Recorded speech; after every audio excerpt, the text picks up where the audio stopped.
Hi, welcome back guys. This is your friend, the What If guy, back with another fanfiction. This is the first part of What If Issei was friends with Red Dragon Emperor. Now before starting, please give this video a like, and subscribe to the channel if you want more videos like this. Now let's get into the fanfic. Hal looked out the window and saw his old house, and like someone not wanting to leave the safe security of a warm place, he got out of the cab and took his luggage from the trunk. Home sweet home. The young man opened the door and felt the chill of the place. I have to clean everything, go to the store, and see about getting utilities. I wonder if 200,000 yen is enough to live on. But that's what uncle has budgeted for me. I'll ask for more if it is needed. If your uncle thinks you can, then you can. I may not know much about this new world, but if he is confident, then so am I. The green gem talked from his left hand. He looked to his left hand and smiled. Thank you, my friend. I guessed I needed a little confidence boost. Think nothing of it, you're my partner. And I haven't trained you this far just to see you fall. The voice of the dragon had a caring tone to it. If Issei shook his head, still smiling. Time to get to work. He cleaned the house and went through old boxes, stumbling over old memories. He found an old family photo and just held it. The tears started to fall as it rained outside. Dry your eyes, child.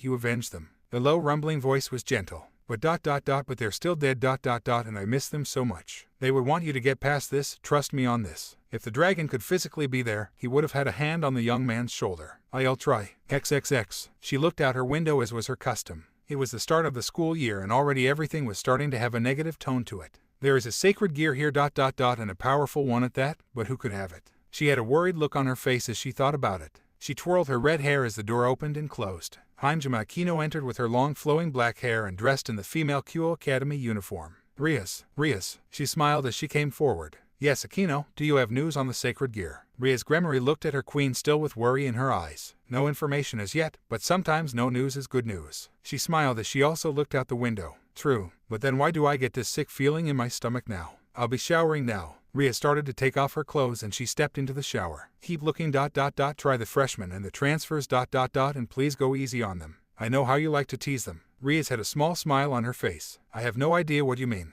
It's not my fault the males stumble over themselves to try to attain the impossible. Akino had an impish look on her face. As the water cascaded down over the womanly figure, Ria's just let the stress of the beginning of the school year melt away. As the door closed, signaling that she was alone again, she just stood there. That time is coming and I still have so many pieces left. I will not be chained to that pig. She let the water relax her, taking all of her troubles away. XXX. Issei saw her again at the window and stared. She had beautiful red hair, the way she carried herself, and the way she acted towards her friends, was nothing but great. I guess I could introduce myself. But I have no idea how she'll take it. He looked down. I wonder why she looks so worried. That may have to do with us, partner. I think she can sense me. Which means she might either try to befriend us or... Never mind. The green jewel had a thoughtful tone. Or hurt us. Is that what you're trying to say? He looked to his left hand thoughtfully. I wasn't trying to scare you. But there are other supernaturals out there other than us. Some will try and seduce you, others will try to outright kill you, and some will try to befriend. I personally would love to befriend more, but the way I've trained you, you can defend yourself. The green gem gave a soft glow. But why would I worry her? He looked to the sky and then back to the red-haired beauty. Because you carry a dragon in you.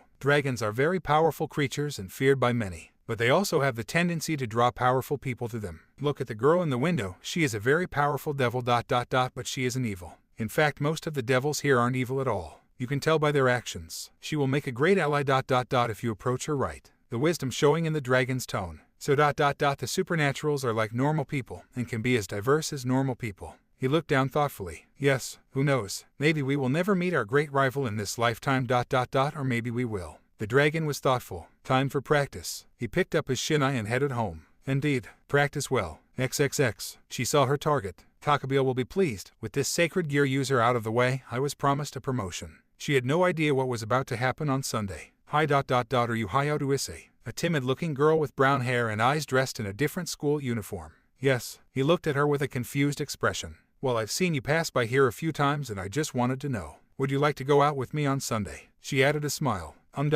Sure.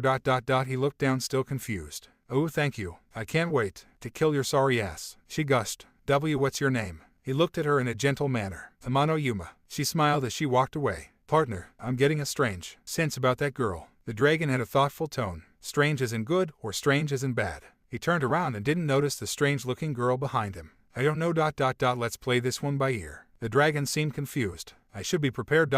Just in case. He walked home deep in thought. I know that feeling. But from where? The dragon was deep in thought. Is it a bad feeling? He never noticed the strange girl following him. Even I'm uneasy about this ... that feeling of power. I don't know. The dragon sounded really deep and thought he didn't notice that the strange girl that was following his partner turned into a bat and flew off toward the school. I guess I'll think of something. He opened the gate to his empty house as another wave of depression hit. This is now your house. Fill it with good memories. The dragon tried to calm down his host. But ... it's so empty. Then I guess you need to fill it. The rumble was gentle. But what if she... Listen, child ... it's better to have it and not need it than to need it and not have it. Now I'm tired. Eat and get to bed. We have an early day tomorrow. All right. Issei did as he was told. XXX. Riaz listened to what her familiar had said. A fallen angel. And he agreed to go on a date with her ... him ...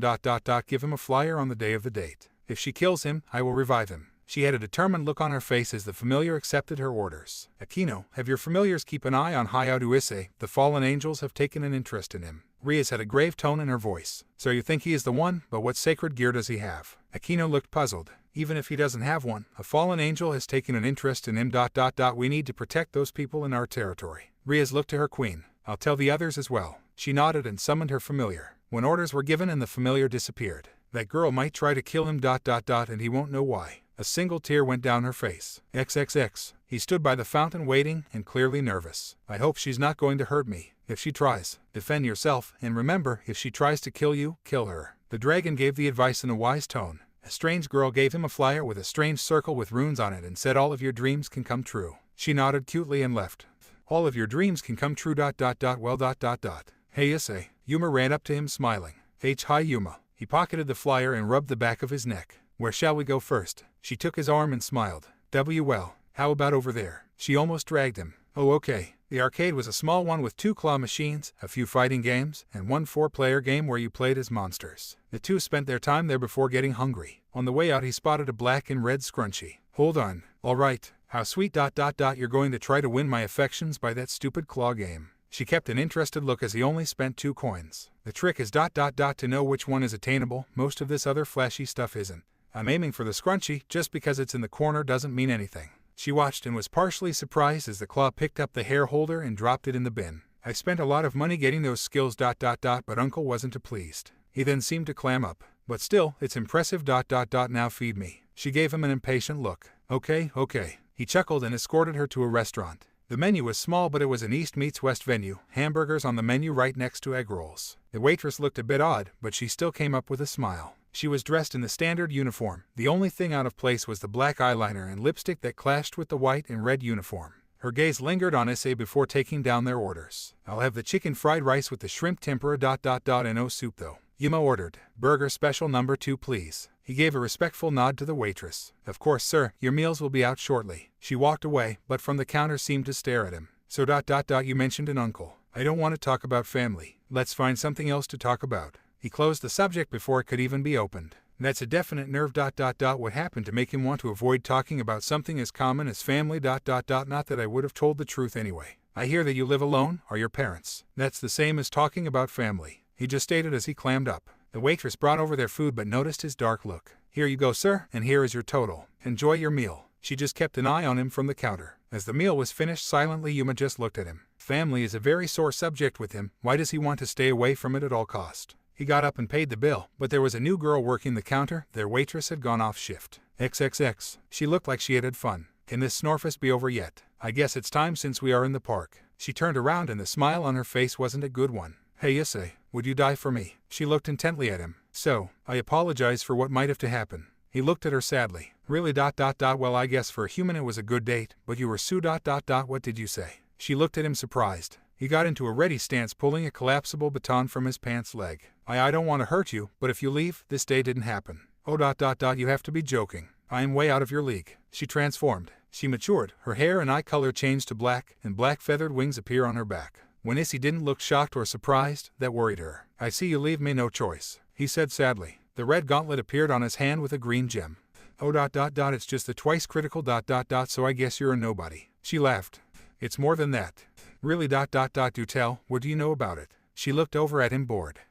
I know I can defend myself. He stayed in the ready position, the baton glowed with crimson energy. Oh well, time to die. She made her spear of light and threw it at him. Then a thing happened that wasn't normal. He parried it away like it was nothing. I really am sorry for what I have to do to you, and I really don't want to take your life. If you force me to, I will. He had a serious tone in his voice. You, a nobody, take my life, what a joke. She created 2 light spears and threw them at him. He parried both of them away and was suddenly in front of her. Parry this then. She formed a light spear that gutted him as he struck her. The baton caved in her skull and she died instantly. He fell to the ground trying to cover the gaping hole in his stomach. I never got to introduce myself ... to the beautiful red hair. As his world was going black, the red-haired beauty appeared before him. You summoned me ... how can I help? She looked at him as she sat down on the ground. I. He started to speak. SHHH ... it will be all right. She looked down at him with caring conviction. I, Rias Gremory, of the House of Gremory, do hereby reincarnate If Issei into a devil. As the words were spoken, the wound healed up and he glowed an ominous red.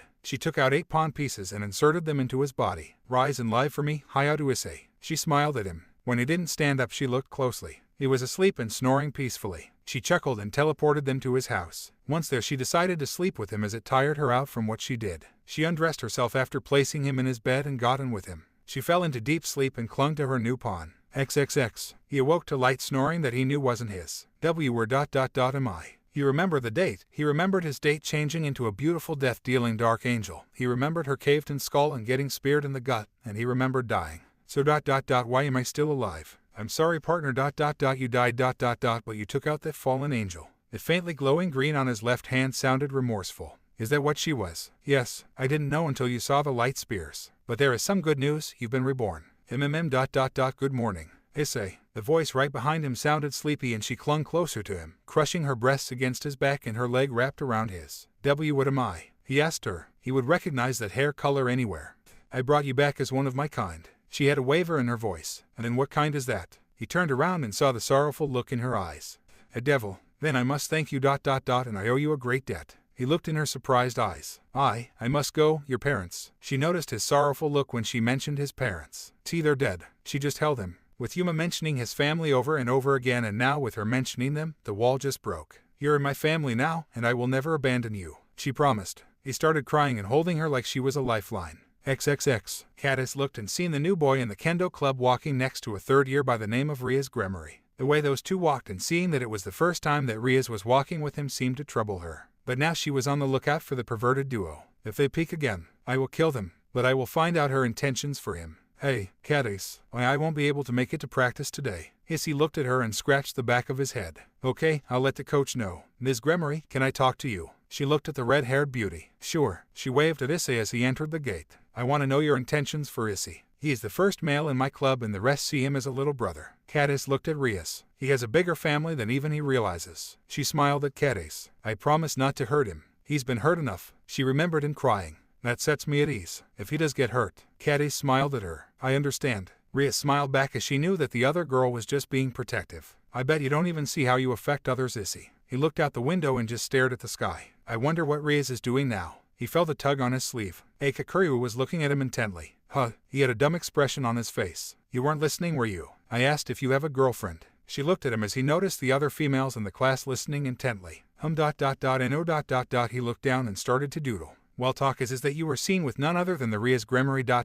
and it looked like you two were close. She gave a wink as he blushed. There's nothing going on between us. He heard a commotion come from the door of the classroom and he seen a short girl with white hair and a black cat hair clip walk in. Rias wants to see you after school in the old school building. Taoju Kaneko just had a blasé look on her face. All right, I'll be there. He nodded to her and got up. And where are you going? Kuryu tried to block his path. I have martial arts practice. He started to leave. When Kuryu tried to intervene again, she was stopped by Kaneko. The perverted duo just snapped a picture of your underwear. Kaneko pointed to the pair that had a camera. As soon as they heard that, they ran for the door ... with Kuryu and the rest of the girls minus Kaneko. Thanks. He looked at the small girl with gratitude. And you will have a third club activity. Welcome to the Occult Research Club. Rias will tell you the rest. Kaneko turned to leave. Oh, okay. Thanks for the save. He looked away and she noticed his slight blush. It's no problem. She left him to his thoughts. Well, partner, looks like you just met a member of your new family. The faint glow on his left hand had started. I hope she is as nice as she seems to be. He left for his martial arts class. Walking to the dojo helped clear his head, the other students bustling around him. Since he was deep in thought, he didn't notice the waitress from the other day ... but without the makeup. She was tall with green framed glasses and amber eyes. The long black hair flowed down to her knees. He was taken by the Gremory house ... and Sona-sama had such high hopes. She followed him to the dojo and went into the girls' locker room.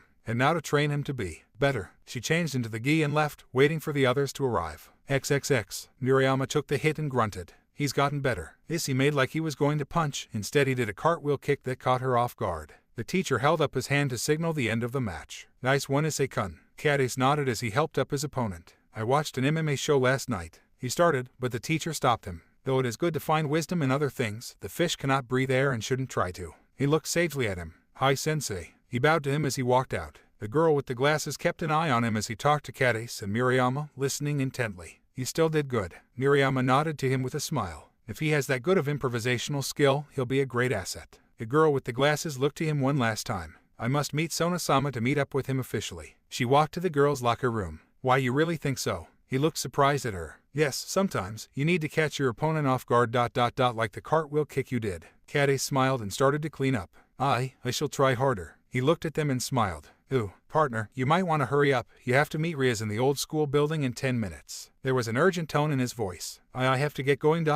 See you guys tomorrow morning for kendo practice. He looked to them. Sure, tomorrow. Kades nodded and left the school dojo. Be sure to be early. The coach wants to show you something you missed. Murayama said as she left. Oh, okay. He nodded as he left for the showers. XXX. She looked out the window, but this time seeing something that wasn't there. I hope everyone welcomes him. Akino walked in and placed the tea on the coffee table. I guess he isn't here yet. She picked up a cup of tea and sipped the warm liquid. He had martial arts, so it's understandable why he is late. Riaz headed to the shower. I wonder what he'll be like. Akino looked thoughtful. Please welcome him. Warmly, Riaz looked to her queen as she disrobed and stepped into the shower. I will. Akino smiled. The priestess of thunder looked like she went down memory lane. I wonder. The door opened and closed. The small white-haired girl with the black cat hair clip had a box of pachi as she sat down on one of the couches. When Akino looked to the window, a blonde-haired, blue-eyed boy was leaning against the sill. You came through the window again. Why don't you use the door, Kiba? It keeps me in shape. He gave a charming smile. Just be glad Kaneko and me was here. You know how Riaz hates peeping. Akino smiled as he looked outside. You know I don't do that kind of thing. Though if the perverted duo ever tried it, they would be punished. Severely. He smiled at a thought. But, who would get to punish them? You know I love to do that. She sat down on the edge of the desk. Here he comes. Kaneko looked to the door. XXX. As he stepped into the old school building, he noticed he wasn't the only one. Sona Citri and Tsubaki Shinra were both there. They both had black hair. The former was more serious, whereas the latter was more subdued. Hello, Hayato-kun, we'll walk with you, Sona said in a no-nonsense tone. Why, yes. He followed behind them. I am the student council president, Sona Citri, and this is the vice president, Tsubaki Shinra. Pleased to meet you. Sona held her gate to walk next to him. P, pleased to meet you. H, how did you know my name? He looked at her confused. I researched you, though I must say I am impressed that you took out a fallen angel while you were still human. That caused him to stop. Then you know what I am. He looked at them as if trying to gauge if they were enemies or allies. You are the same as us, we are from a different household though. She looked at his confused expression. Riaz didn't tell him anything yet ... This should be amusing. Oh, okay. He looked down to the floor. Wait till you meet Riaz. She'll let you in on the secret sooner or later. After all, you're a part of her household now, so you will need to know who your enemies and allies are. The dragon within advised. Oh, okay. Will the others be as nice as her? I don't know, partner. Let them make the first move. But the one girl from before should be there. Issei, we're here. Tsubaki motioned to the door. All right. He opened the door for them and held it open for them. XXX. She heard the door open and 3 sets of legs enter. He must have walked with them. Which means I don't need to introduce them, though I wonder what they talked about. I welcome you, Sona and Tsubaki. Go ahead and take a seat, Issei. She started to towel off in front of him and he looked away as sat on the couch. A bit bashful. Akino came up from behind him, putting his head between her ample bosom. He froze like a deer in the headlights and didn't make a move. It's ... Nice to meet you. I am Hayato Issei. He managed to get out as she tightened the hug. And I am Hanjima Akino, Riaz Gremory's queen, very pleased to meet you. Akino had a very seductive tone in her voice. I am Yuito Kiba, her knight, said a blonde-haired, blue-eyed boy standing by the window. I am Taoju Kaneko, her rook, said a very familiar white-haired girl with a black cat hairpin. What ... What does that make me? He looked confused as Akino let go of him and sat next to him. I used all 8 of my pawns on you, so that makes you my pawn. Riaz looked at him and smiled. So ... It's like using the promotion when I get to the back of the board ... And how is the chess pieces used by devil kind? He looked at her questioningly. It's used for rating games ... For her to use all 8 of her pawns on you means she thinks you're powerful. Sona answered. I am Sona's queen, Tsubaki stated, which would make Riaz my king. He looked to both Sona and Riaz. Yes, she is your master, but she treats her pieces like family, and in a way, they are her family. And speaking of family, our Sona started but was interrupted by Riaz. I will not talk to that pig, she stated. Well, he will be expecting you to make contact. Tsubaki looked to Rias. When hell freezes over. Rias looked hard at Sona. True. While I bid you all adieu, I have other business to attend to. I have also found someone that is worthy of being my pawn. Sona got up and left, with Tsubaki trailing her. After you poached him for your peerage, and now on to the business of making packs. Rias got up in an angry fashion. XXX. Issei appeared in the house via teleportation circle. That was a weird sensation. He then saw the client, a young man that looked really scrawny. Where's Kaneko? He asked, as she was with another client. He looked at the kid and scratched the back of his neck. She was helping me become stronger. I have asthma, so I can't really do any sports.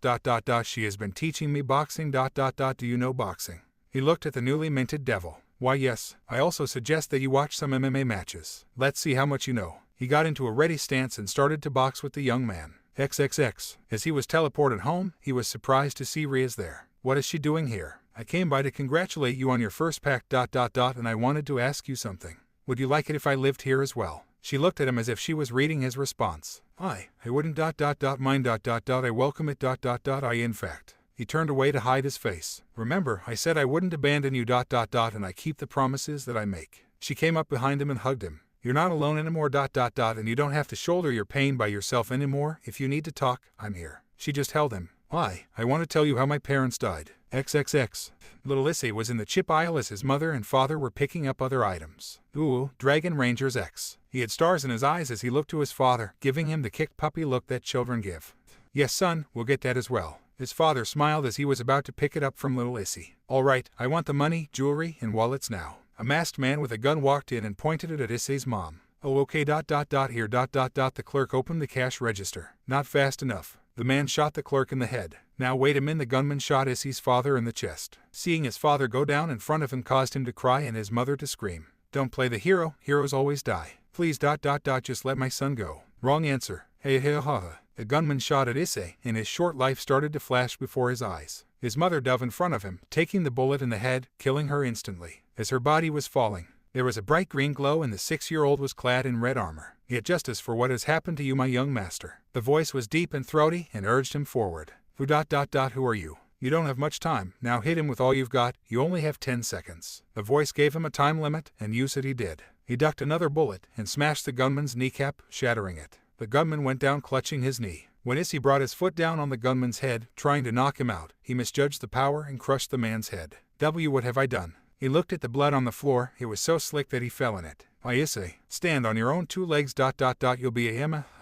His father, with his vital fluids leaking out of him, was going into shock and would soon die. Issei, being only 6 and not knowing what to do, watched as his father died right in front of him. He started crying. Dry your eyes, child. I am D-Drag. The Red Dragon Emperor. And will be your partner from here on out. Do not tell anyone about me, for there are people that will try to kill you because of me. I will help you when I can. But if you don't want to be the victim, you need to be the predator. Now stand on your feet and leave this place. The faint green glow entranced the young boy. All are right. Still sniffling, he left and bumped into a police officer. Hello. What happened? The officer shook his head. When Issei didn't respond and was still sniffling with a glassy look in his eyes, the officer picked up his radio. XXX. Issei looked at the man that was going to take care of him from now on. He was a middle-aged man with glasses, balding, and had a no-nonsense attitude. Boy. Come here. Yes, Uncle Rokuro. The child listlessly followed instruction. Your day will go as follows. Classes, then martial arts. You will have only one other choice for activities, so choose well. His uncle looked hard at him. If you fail, you will be punished. If you are not proper to your elders, you will be punished. If you are not proper to women, you will be punished. Do you understand? He continued the hard look at the boy. Yes, uncle. Classes start immediately. The uncle started to teach the child. XXX. Rias looked at him with sad eyes as if she had experienced it herself with him. Such a hard man. And yet Issei is still kind. She held him. So you see. He didn't really care for me. He always left me alone. And, I'm here now. He can't hurt you anymore. I will protect you, along with Akino, Kiba, and Kaneko. You are safe with us. She buried her head into his back. He may come around. He had fear in his voice. Then I will tell him that you're in my care now. Rias turned him around and looked him in the eyes. Think he was getting too emotional when she just kissed his forehead. Now, take a bath and I will have dinner ready. She smiled at him and let him go and do as he was ordered. She started cooking for just the two of them with a smile on her face. We will be the family he never had. And if that man tries to hurt him, I will let Oni-san teach him a lesson. I'll have to ask Oni-sama to buy this land. I have to cut all ties to that uncle of his. Rokuro looked down at a now 8-year-old Issei and brought the cane down once more. A useless excuse for a man. Take your punishment without crying. and he brought the cane down again. I am sorry. Young Issei was trying to hold back the tears. Then prove it and take responsibility. He brought the cane down one last time. IW will try harder. No, he will do better. I never saw in that cow what my brother saw. Rokuro turned and left the bleeding boy on the ground. Ever so slowly he started to bandage himself while sniffling. XXX. Issei cried out in his sleep and Rias just held him. I wonder what he's dreaming about. She absent-mindedly started to trace the scars on his back as she rubbed circles on his back. SHHH. There, she whispered in his ear while holding him. A tear came from his eye as he rolled over and hugged her back. She smiled at this and fell back asleep. XXX. Issei awoke to find himself tangled in sweat-soaked sheets and a very naked Rias. The last part of his dream he did want to let go of as he slowly got up and started to get ready for the day. Rias awoke to the smell of something good. Does he know how to cook? She got up and did her morning ritual of bathing and dressing. When she walked downstairs she saw that breakfast was made for the both of them as well as bentos. My so the bentos you had for lunch you made ... and here I thought you got them from admirers. She smiled as he blushed. My uncle made sure that I could survive by myself if I needed to. He looked away as he started eating. Well, it looks like I'll have to beat you to the punch from now on, and don't worry about dinner, I'll make that. She smiled as she ate the food. This is so good ... What chef did he learn from? This is even better than the cook for my Oni-sama. The look on her face was priceless. I have to be to kendo practice early due to what I missed. He started to get up. I have to be there early as well ... The student council has an early meeting. She made the excuse to walk with him to school. All right. XXX. He walked to school carrying his satchel and his shinai on his back ... and Rias attached to his arm. Isn't this cute, so he does have a girlfriend. Kuryu gushed as she saw the two. But Issei started, but was interrupted by Rias. And we've started living together. She gave a wink to Kuryu. Some girls will be heartbroken ... Be sure to use protection Issei-kun. Kuryu ran off as he sweated. Why he was having trouble processing the information. I promised I'd protect you, this means your heart as well. She smiled as she started to lead him to his kendo practice. In 01 special. He looked confused. Oh Issei-kun ... You have no idea how special you are. She let go of his arm so that he could enter the boys' locker room. I'll see you after school. He waved as he entered. XXX. The sensei was in the ready position and just waited. Issei was the first to attack, which was the mistake. The sensei brought down the shinai and struck his hand, causing him to release his shinai. Remember, the sword is an extension of yourself. You need to imagine on where you want to put that tip. The sensei pointed to the tip of the shinai. Hi sensei. He bowed. Now that the others are arriving, pick your sparring partner. The sensei instructed. Hi sensei. He chose Kades as she readied herself. After knocking the shinai from her grip she smiled. You're a fast learner Issei-kun. She then went on the offensive and he defended well. When she went to strike his hand he blocked with his shinai. Once you know how a move works, you can deduce a logical defense. The sensei nodded at his wisdom. You are right Issei-kun, but sometimes the logical course of action is to be illogical. The sensei looked to the rest of the club. After the sparring session he lead the class in a cool-down kata. We will be going against Kagome High as a month. That's all the sensei had to say. As the club bowed and hit the showers, Tsubaki looked at Issei and nodded.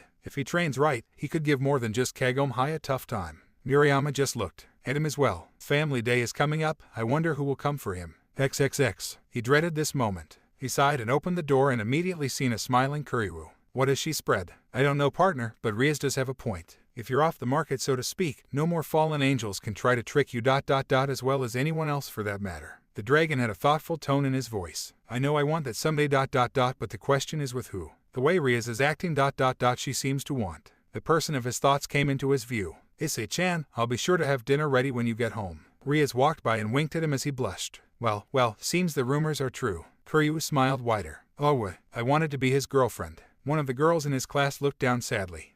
How come that ... that pipsqueak gets to have a girlfriend and we are still virgins? Madohama exclaimed. We have to kick his ass. Matsuda looked at Issei angrily. Now, boys ... he just happens to have something you guys don't ... make that two things. Her eyes flashed to Issei's crotch. One away. Matsuda was in shock. I guess she has a one-size scouter. Madohama looked thoughtful. Hey. He looked at her as if finally realizing what she was saying. Remember, it's not how big it is, it's how you use it. Matsuda had a sagely air about him. Keep on telling yourself that. Kuryu had a wistful look in her eyes. Issei closed the door and decided to skip class. XXX. Rias had an impish smile on her face while she was in class. That was a tad bit more fun than I should have had. She felt a tug on her sleeve and looked to Akino. Looks like you had fun. She looked at her. Well, I'm doing what I need to do to protect him. Rias blushed a bit. Why, I remember him from when I played with him at the shrine ...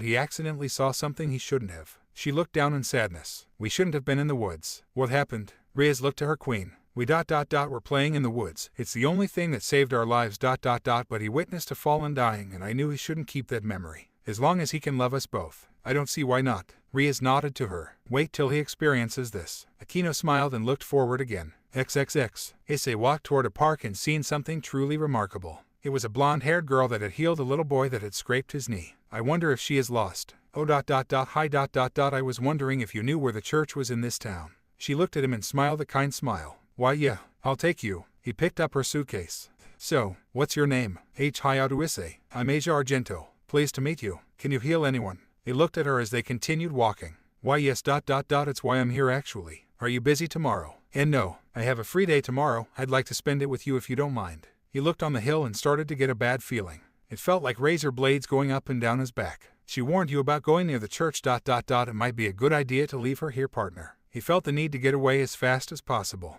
That sounds good. But why? Asked the fallen nun. Everyone needs friends, he said, noticing the pain hidden in her eyes.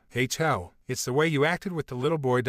You wanted him to like you. The razor blade feeling doubled. Then you're offering to be my friend. Partner. Yes. Let's meet at the park where I met you at today. He felt a glacier go down his spine. Now that we are close, I can make it from here. I'll see you tomorrow. She gave a genuine smile as she took her suitcase from him and started up the hill. A man in an overcoat and a fedora just watched from afar. Even though he is a devil, he helped us out by escorting her partially there. And with the death of Rainier, who will get her sacred gear. I never agreed to doing this to an innocent, but with times as they are you must break a few eggs to make an omelet. Let's see if he can save her. When the ice-cold feeling left him, he trusted his other senses and felt like he was being followed. Just show yourself. You know. It's not every day a devil escorts a nun to the enemy's gate. It's why I have chosen to not kill you where you stand. It was originally my job to escort her, so I will give you this piece of information. On Monday a ritual will take place where we will rip the sacred gear she has right out of her. If you want to save her, then come and take her back. If you can, said a man in a fedora and overcoat. What's your name? Issei looked at him. If you must know. It's Donasik. I pray I never see you again. He turned and left.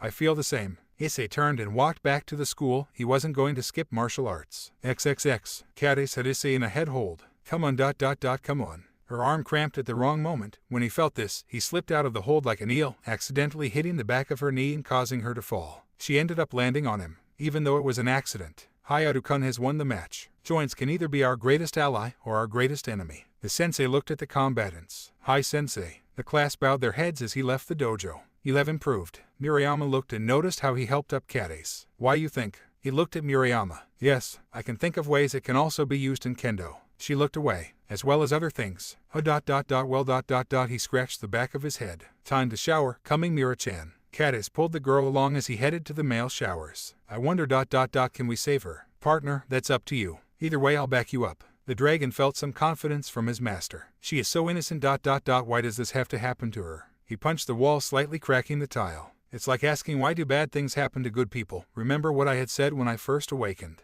Yes, I needed to become a predator, instead of a victim. I'll save her tomorrow. What he didn't know was that a certain white-haired female with a black cat hairclip had seen how strong he was. So, strong. I wonder. As he showered he felt the rage wash away with the water. I bet the same people that praised her were the same ones that condemned her. As he washed himself he didn't notice that his onlooker was ogling him. She looked as the water cascaded down his muscles and frame. I wonder. What he would see in me. XXX. Riaz watched as Issei entered the room. He may not have a memory of Aquino. But it will still be a treat for him. He had a withdrawn expression set in his face. What's troubling you, Issei-chan? She looked over to him in a worried fashion.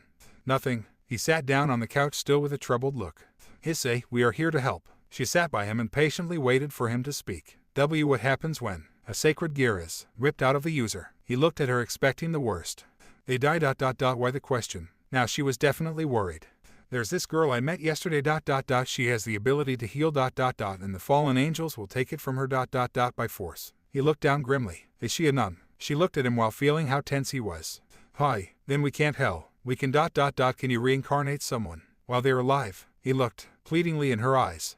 No, I'm sorry, they need to die first. She noticed a tear go down his face. I'll do what I can. I promise. Riaz looked at him and smiled. The others started to enter the room and noticed how close the pair was. Aquino snuck up behind him and put his head in between her breasts. Well, looks like I need to cheer you up. She had a seductive tone in her voice. Hello. Aquino. He froze again.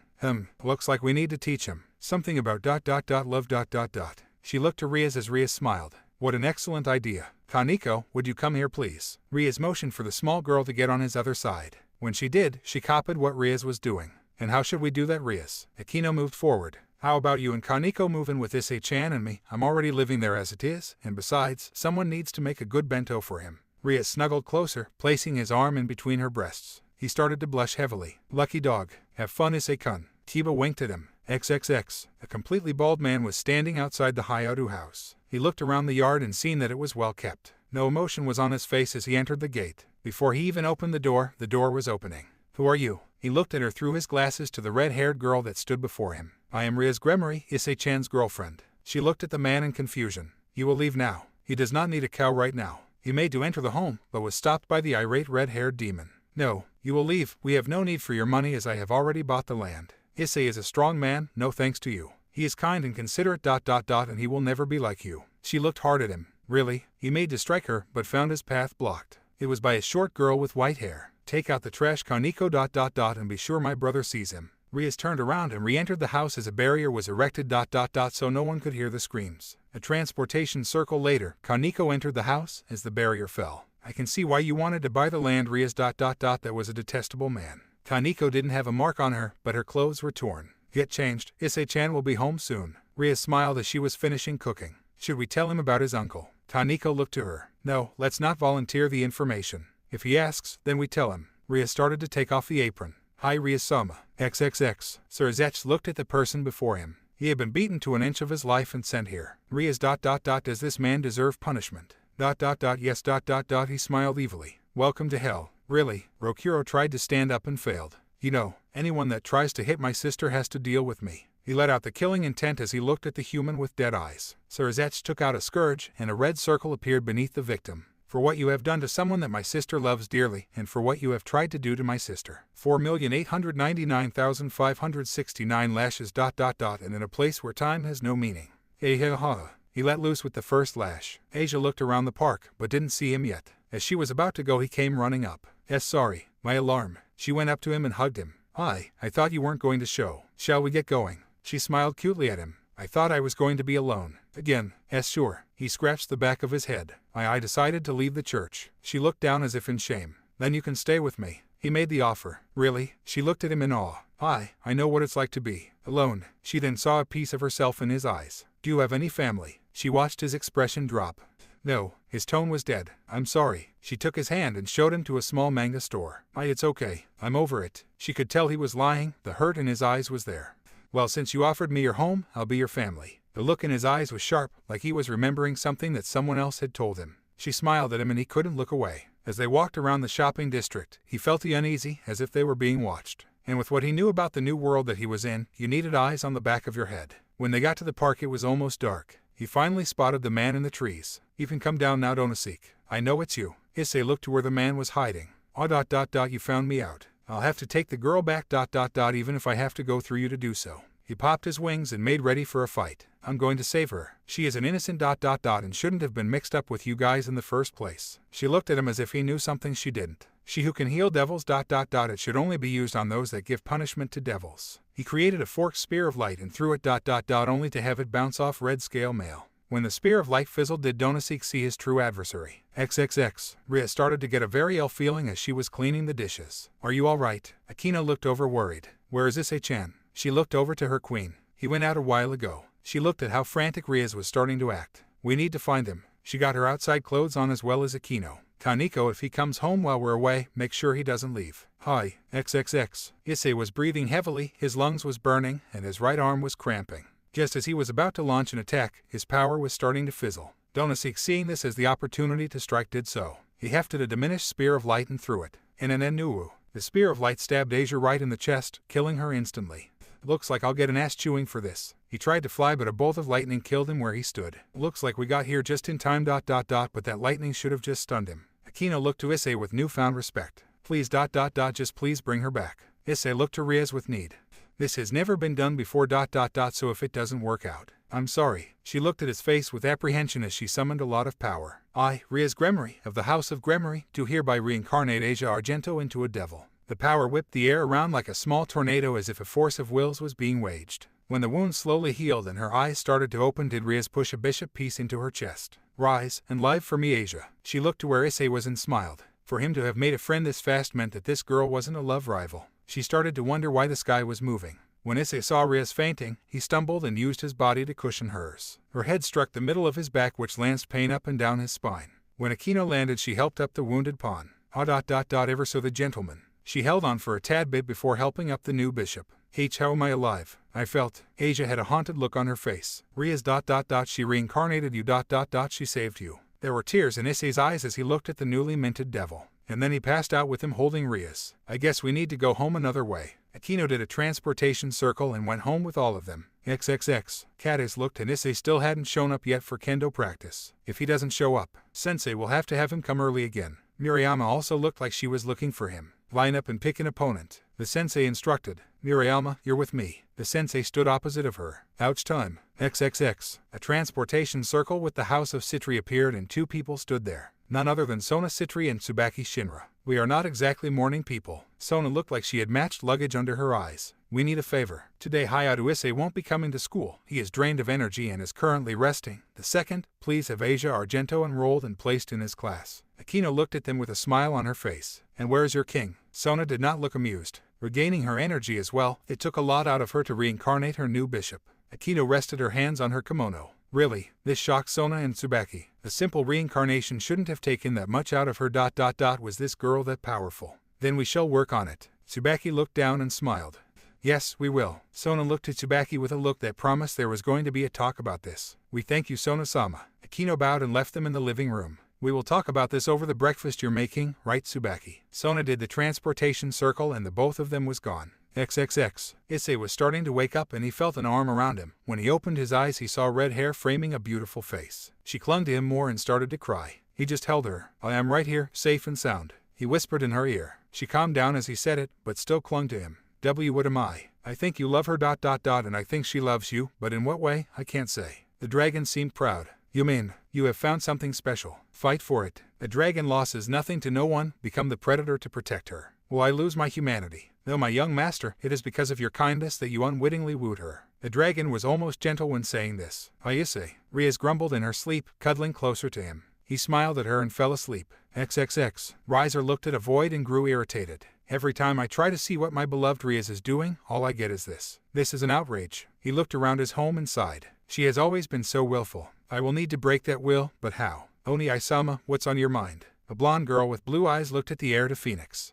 Riser is not pleased. Riser will need to visit the ant farm. He looked highly irritated. Hi, would you like me to tag along? She looked at him. Riser doesn't see why not. He smiled to his sister Ravel Phoenix. I want to get a souvenir from Earth. She gushed. Riser will make it so, Ravel. He looked at her with caring eyes. If only Rias would see me the way she does. It would make the marriage simpler. XXX. Rias slowly awakened to see Issei's sleeping form holding her close. If it's with him, I can get what I want. Freedom to choose. But it seems like Issei started to grumble and shake in his slumber. And knew she kissed his forehead. And then his lips. Issei started to wake to being kissed. And he kissed her back. When the kiss ended, he looked at her. I promise to protect you. Even your heart. If you will have me. She looked down and blushed. Become the predator to protect her. He kissed her slowly, gently, pulling her closer. And she let him. XXX. Sir Zetch waved his finger and the scourge whipped the human that had scars on his back. 4,568. Oops, lost count, I need to start over. He looked like he was thoroughly enjoying himself when a woman with white hair entered in a maid outfit. Sir Zetch-sama, I believe your sister is going to give away her purity to a lower-born devil. She looked down in respect to the man's rank. A pity. Have Gregory take over punishing this worm. Looks like I need to go to Earth after all. You will accompany me, Graphia. He looked to her and smiled. I shall get Gregory. He has a knack for this kind of thing. I think he actually enjoys it as well. She looked a little disturbed. Make the necessary preparations. He got up from his throne. She nodded and left to get the house sadist. XXX. She looked at him and smiled. This is why it has to be you. You didn't take my purity, but let your feelings show. Aquino walked in and grinned. Well, getting comfy, I see. She looked down at Issei. I wanted to but in the proper way. He looked up to Aquino. Well then, if I'm going to be a part of this, I would love to be third in line. She gave him a seductive wink. His eyes bulged at the thought. We devils can have more than one spouse. But it's only for the males. Rias looked into his eyes lovingly. Which means you can marry Rias, Kaneko, and me. Aquino got in the bed with them. Bibi but, he looked flustered. A transportation circle with the House of Gremory appeared in his room. Two people stood there, a man with red hair and a woman with white hair. Oni Isama. Rias had a look of shock on her face. Has this young man taken you yet? If so, I have no choice but to cancel your marriage to Riser. If he hasn't then it is still on unless you defeat him. The man looked at Issei, then to Rias. I wanted to do this properly. Issei looked to the man that was Rias's brother. Then I take it you will champion her. He smiled a gentle smile. It wasn't a question, it was a statement. Hi, then we will have a rating game. Grafia, let Riser know about the rating game. Rias, you have 2 weeks to prepare, seeing as you have a new bishop. Grafia nodded as he looked at Rias. And if you win you can marry who you want. Grafia looked to Issei. XXX. He was angry, he was furious. How dare she? She can't do this. I'll make her pay for this. Riser pounded the table, scaring his little sister. Oni Isama. She looked at him with fear. Hit you Baluna. There's another rating game, and we will win this one. He looked hard at his sister. Why yes Oni Isama. She ran out of the room. Why is Rias so important to him? Riser swears that he will have you Rias Gremory. She doesn't even want him, when so many others do. Why does he want her? Ravel was looking for Riser's queen. She passed an ominous-looking door by her brother's room. XXX. Sir Zech sat in his throne with his hands clasped in front of him. One Chan, I know you can defeat a prick like Riser, but you have one thing he does not have. You have the unconditional love of your peerage. You didn't have to break them. And that will gain you victory. I approve of your choice of a husband though. Let's see him mess up Riser's face. He chuckled darkly. Your parents made the pact with that condition set in place. And if she wins, she will be happy. Grafia looked to her king. I never liked that prick anyway, he's never been worthy of her. He deadpanned. Does she have a chance with the pieces she has? 1 rook, 1 bishop, 1 knight, 1 queen, and 1 pawn. He looked down thoughtfully. It's enough to play, but is it enough to win? She looked over at him worried.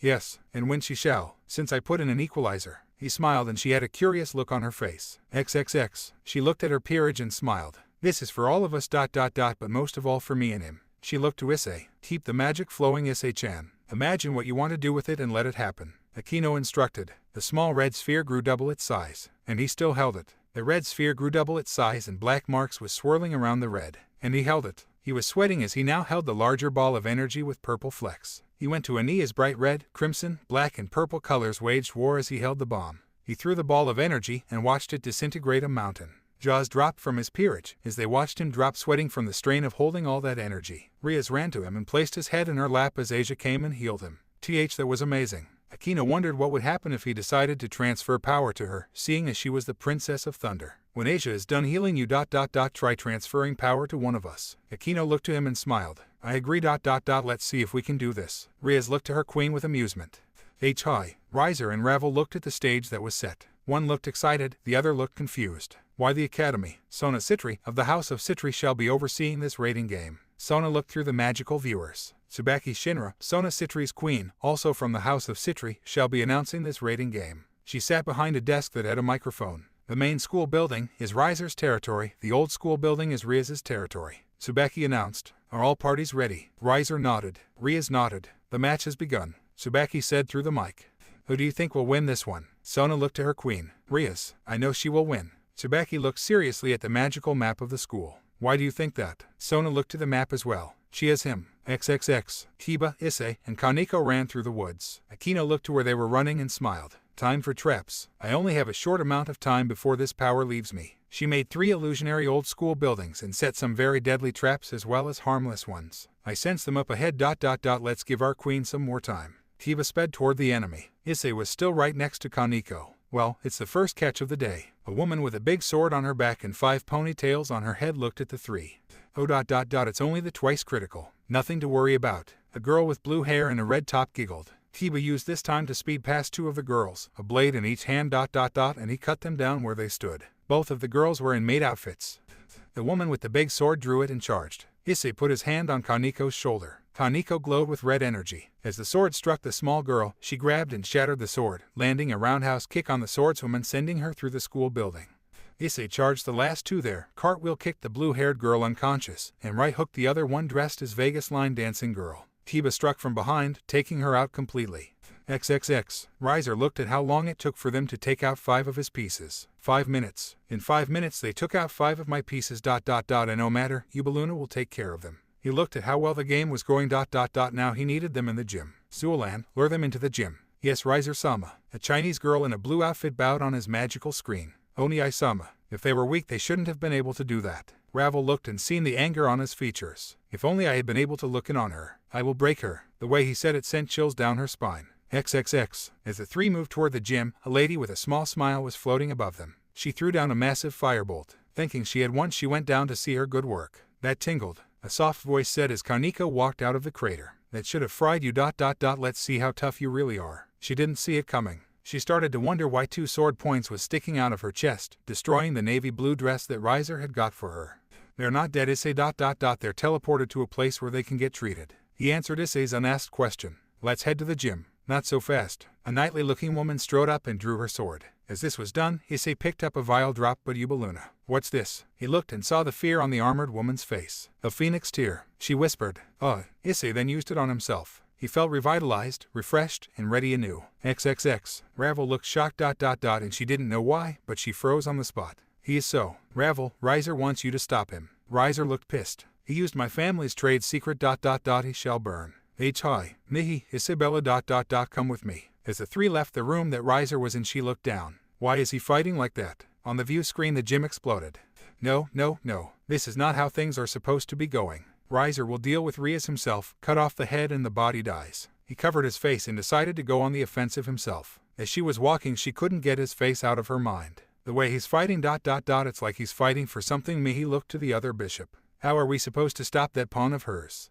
Ravel looked at her confused. We need a strategy. The way he is fighting. The girl in the kimono stopped. I don't know. He acts like ... He's protecting his family. ...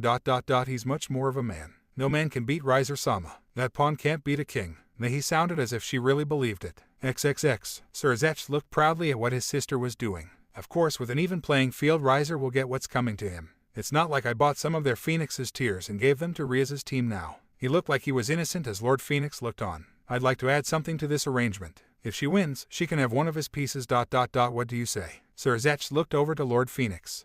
I agree. If she wins ... She can have one of her choosing. Lord Phoenix looked amused at the thought.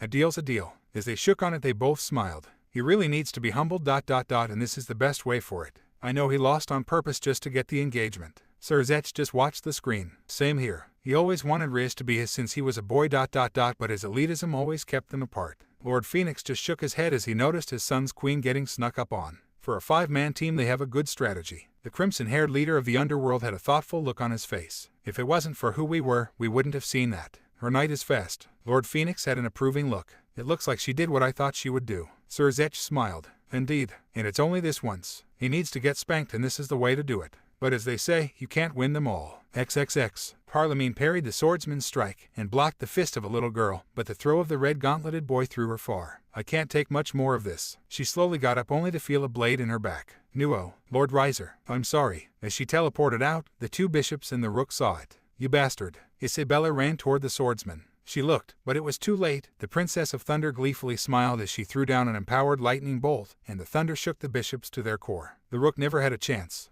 An explosion on the rooftop suddenly got all of their attention. When Sama, Ravel looked on as the kings were fighting. We won't interfere. She looked to the group and then to me. What are you doing? Mihi turned like she was going to fire a magic blast. Thanks for these ladies. The swordsman smiled and winked at them. My phoenix tear. They looked at themselves and everything was where it was supposed to be. How? I'm sorry, do forgive me for what I'm about to do. He transferred all of his power into the phoenix tear, then using the tear, in turn putting all that magical energy in one shot. Then he let loose a giant ball of destruction. Kiba was quick enough to grab Akino and Rias. Riser didn't know what hit him. When he regenerated he walked up to the group, raised a finger and only a puff of smoke came out. He promptly fainted. Issei fell to a knee as the others ran to him. I'm alright. He tried to stand but fell. Rias caught him and then Ravel finally saw why he fought so hard. Asia started to heal him and she felt the energy drain off of him. Any more and you would have burned up. He stabilized ... Did he use up too much of those things? Asia looked to Kiba.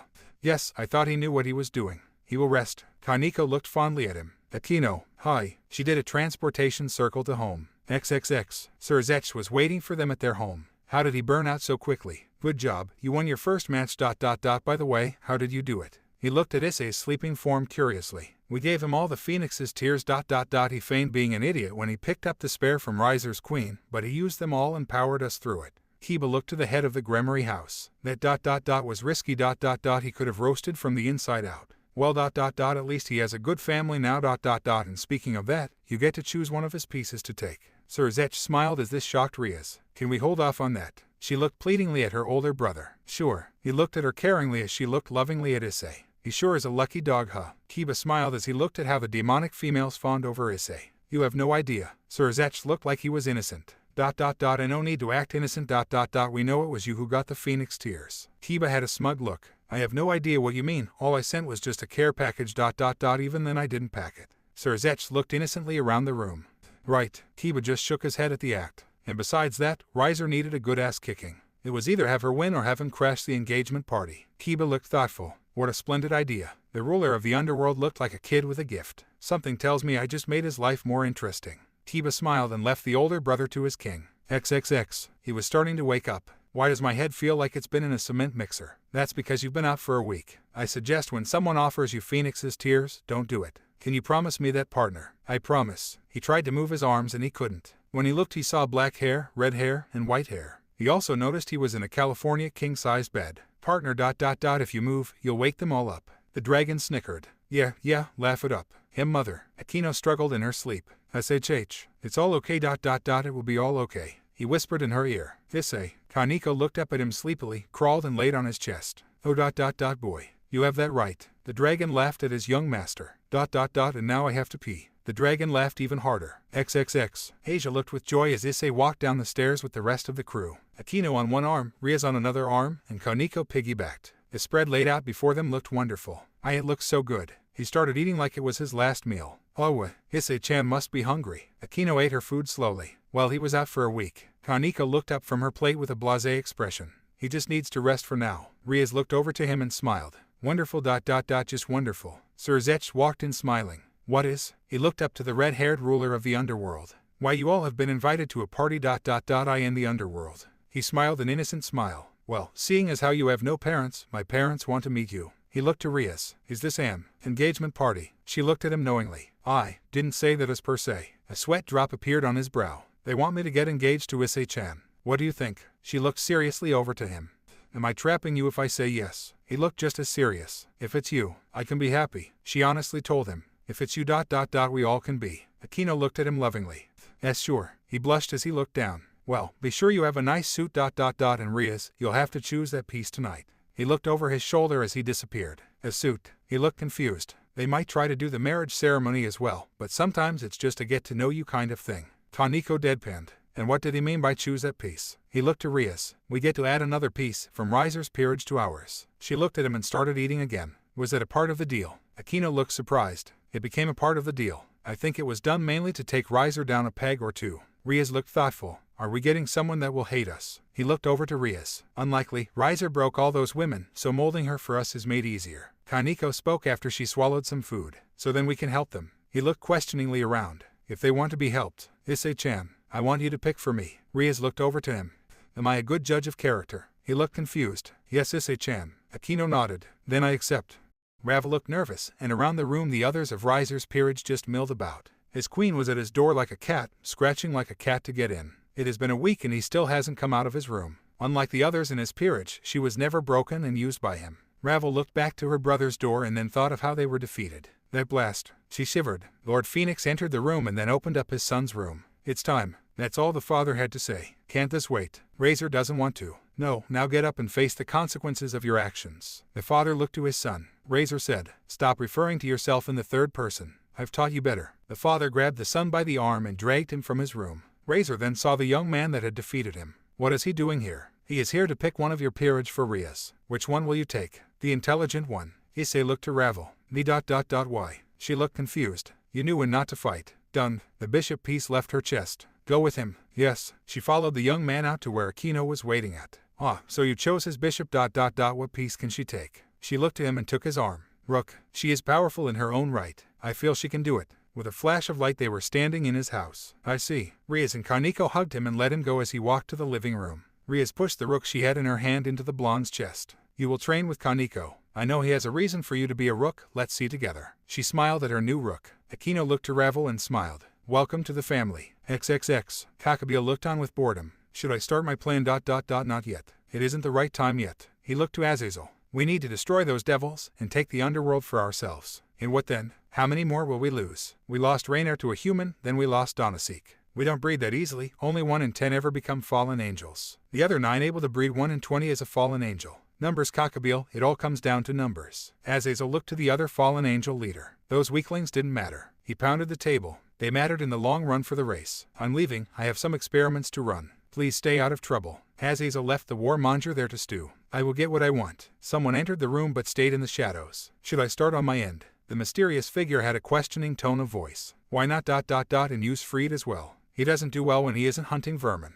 I will do as you say. I will give him an Excalibur. The mysterious figure left the fallen angel. Let's see what reaction I get. Cockabeel gave a throaty laugh. XXX. The party was lavish in every way possible, but the look Issei was getting was either jealous or of awe. On one arm he had Ria's Gremory, on the other he had Hanjima Akino, and close by was Tauju Kaneko. Yudo Kiba was talking to Citri Sona and Shinra Tsubaki. Sir Zetch Lucifer looked at how happy his sister was and smiled. Lord Phoenix looked and smiled as well. I'm glad to see my daughter will fit in there. She will indeed, but she will need time to adjust. I have decided that all the females of her family will live with him. Why is that? When he was younger he was abused, emotionally and physically. They are healing him, and I hope your daughter will help with that. What have you done to his abuser? He's getting scourged ... by Gregory. He must be enjoying himself then. Yes, he is. They both laughed and enjoyed the party. XXX. 2 high-class devils from the house of Citri looked over to Issei. That low-class trash beat Razor Phoenix. There is no way he could have done it. I'm not even getting an ounce of viable power from him. But he has the Princess of Destruction on one arm, on the other is the Priestess of Thunder. And notice how the small rook is nearby. Silence. Sona looked to them. Why, it's a piece of lower devil trash. You didn't see what he did. A massive ball of destruction he let loose utterly annihilated the building that Razor was on. Only his regeneration saved him. He was mentally spent. Tsubaki looked at them. Then why not talk to them about marriage, Sona? I will not be wed to him. He has enough as it is. Besides, that would join all 3 houses. Tsubaki looked at Issei. Marriage? Really? I didn't know you liked him, Sona-chan. A girl in cosplay outfit was gushing. Sierra One-sama. I do not want to be wed to him. Sona looked annoyed. I will talk to Sir Zetch at once. This will be so great. Sierra ran to where Sir Zetch was at. I hate my sister. Sona looked down, then annoyed at the 2 that brought it up. We'll punish you later. Tsubaki looked at the 2 from her house. Well, I hear that you're interested in Hayao Issei. I must confess, this is a bold move for you. The red-haired leader of the underworld looked at the black-haired girl. I do not want to be wed to him. She looked at the 2 Satans. Well, your sister loves the idea ... as do I. If you ever change your mind, go ahead and talk to me. He smiled at her and left. The 2 high-class devils' jaws dropped. Ah oui, I thought the 2 of you would look cute together. Sierra Leviathan. Sona turned and left. One-chan, I will speak to you 2 later. That sent chills down their spines as Tsubaki looked coldly at them. XXX. Issei looked around to all the high-class devils and felt a little intimidated. He looked to the rest of his peerage and felt a bit of confidence return. Issei-chan, I'll get you something to drink. Riaz left his side and went to the refreshment table. Thanks. He smiled as she returned. The drink was sweet and went down good. I heard Sir Zetch saying he might try to go back to basics with the raiding games. Akino looked to them. Really? So for training and status. And 4. Unification. 4. Issei looked confused. The devil houses. If we were all one house and stood united, we wouldn't have to worry about the fallen ones as much. Then that means Sona-san would have to join with us. Riaz looked worried. She is known for wanting to marry of her choosing as well. But if push comes to shove, there will be a raiding game. If so, we should resign. Issei looked serious. And I agree. She should have the right to freedom. Are you serious? Sona looked at them shocked. Yes, it should be your choice who you love. I love Riaz for Riaz. Not the Gremory name, not the power or prestige that the name will bring me. I love her for her. Hearing Issei say it almost made Riaz swoon. So, you'll marry her for her ... You said I was intelligent, why am I here? Ravel looked confused. Because you knew when not to fight. And I would defend you as well. After all, your family. I'll never use you or abuse you, and if anyone hurt you, I would kill them. He looked to the blonde girl from Phoenix. She looked at him shocked. But you don't even know me. Akino seeing this took the new rook aside. He lost his parents when he was very young ... An abusive uncle left scars on him physically and emotionally. He may not trust easily, but when he does, it's lifelong. He chose you also because you're still pure. Your brother never broke you and used you as a sex toy like he did with the others of his peerage. Issei wants to protect you. Akino looked at the girl that had a mixture of rage and awe. So that's what that one room was for. I should have known. He treats us well, to him we are very important. Besides ... Her brother is honoring him. Kiba looked to them. It was just a win. Against the house that has always won. They lost twice on purpose just to get the engagement. Kaneko looked at them with very little emotion. How Ravel looked to them shocked and confused. Razor was very transparent to everyone when he thought he was being clever. He wanted the perfect woman to add to his harem, and even then she wouldn't have been enough. Sir Zetch looked to them all. When is the date for the ceremony? Issei looked to the leader of the underworld. We'll let you two decide. He smiled and an older gentleman walked up. I guess I should welcome my new son-in-law ... and considering it how you courted my daughter, I'm impressed. The father looked to him smiling. Aye, no need to worry, I approve of you. You were there in her time of need and you showed that you can protect her and those that live with you. But it may also look like I'll be getting some daughters as well. The soon-to-be father-in-law chuckled as he left them. The party soon died down and the guests slowly left. Grafia walked up to the small group and handed them a teleportation circle. Sir Zetch wishes you all a safe journey. He also wishes to say that you now have the title of Mark and an estate here in the underworld. If you have need, do not be afraid to ask. She bowed her head to them. But, why? They looked confused. It's a way of silencing the other houses. Aquino chipped in, so that no others can try for a rating game with me as the prize. Riaz looked down and then thoughtful. Let's get home, I'm tired. Kaneko grabbed his sleeve, and with that the small group teleported to his house. XXX. Sona looked to the two other devils from her house with great ire. Now that the party was over she could punish them. She took out a scourge and started to whip them. The strange thing was for all the damage it was doing, it was healing them as well. 50 lashes for tonight's troubles. Tsubaki stood by and watched with detachment as the other two devils got punished. If the three houses were unified ... then we could take care of the fallen ones. And, it's just a thought, we knew that he lost his parents when he was young ... but we didn't know that he was abused. That's why he takes martial arts and kendo ... He wants to be able to protect himself and those he holds dear. Tsubaki was starting to have a small blush and Sona noticed. If you say I should do it, I won't. But that's not stopping you. Sona handed the scourge over to a lackey. But I'm your queen. You have your own heart to worry about. And someone needs to be able to instill discipline. Sona smiled at her queen as the lackey was having too good a time whipping the devils. You have taught me well. Tsubaki looked to the whipped devils. Take 10 lashes off as a thank you. I'll see if he wouldn't mind one more. Make that 5 lashes. Sona had a no-nonsense tone. Tsubaki bowed and left her king to finish the punishment. XXX. Ravel woke up and saw a strange ceiling. It has been a week and she still couldn't get used to it,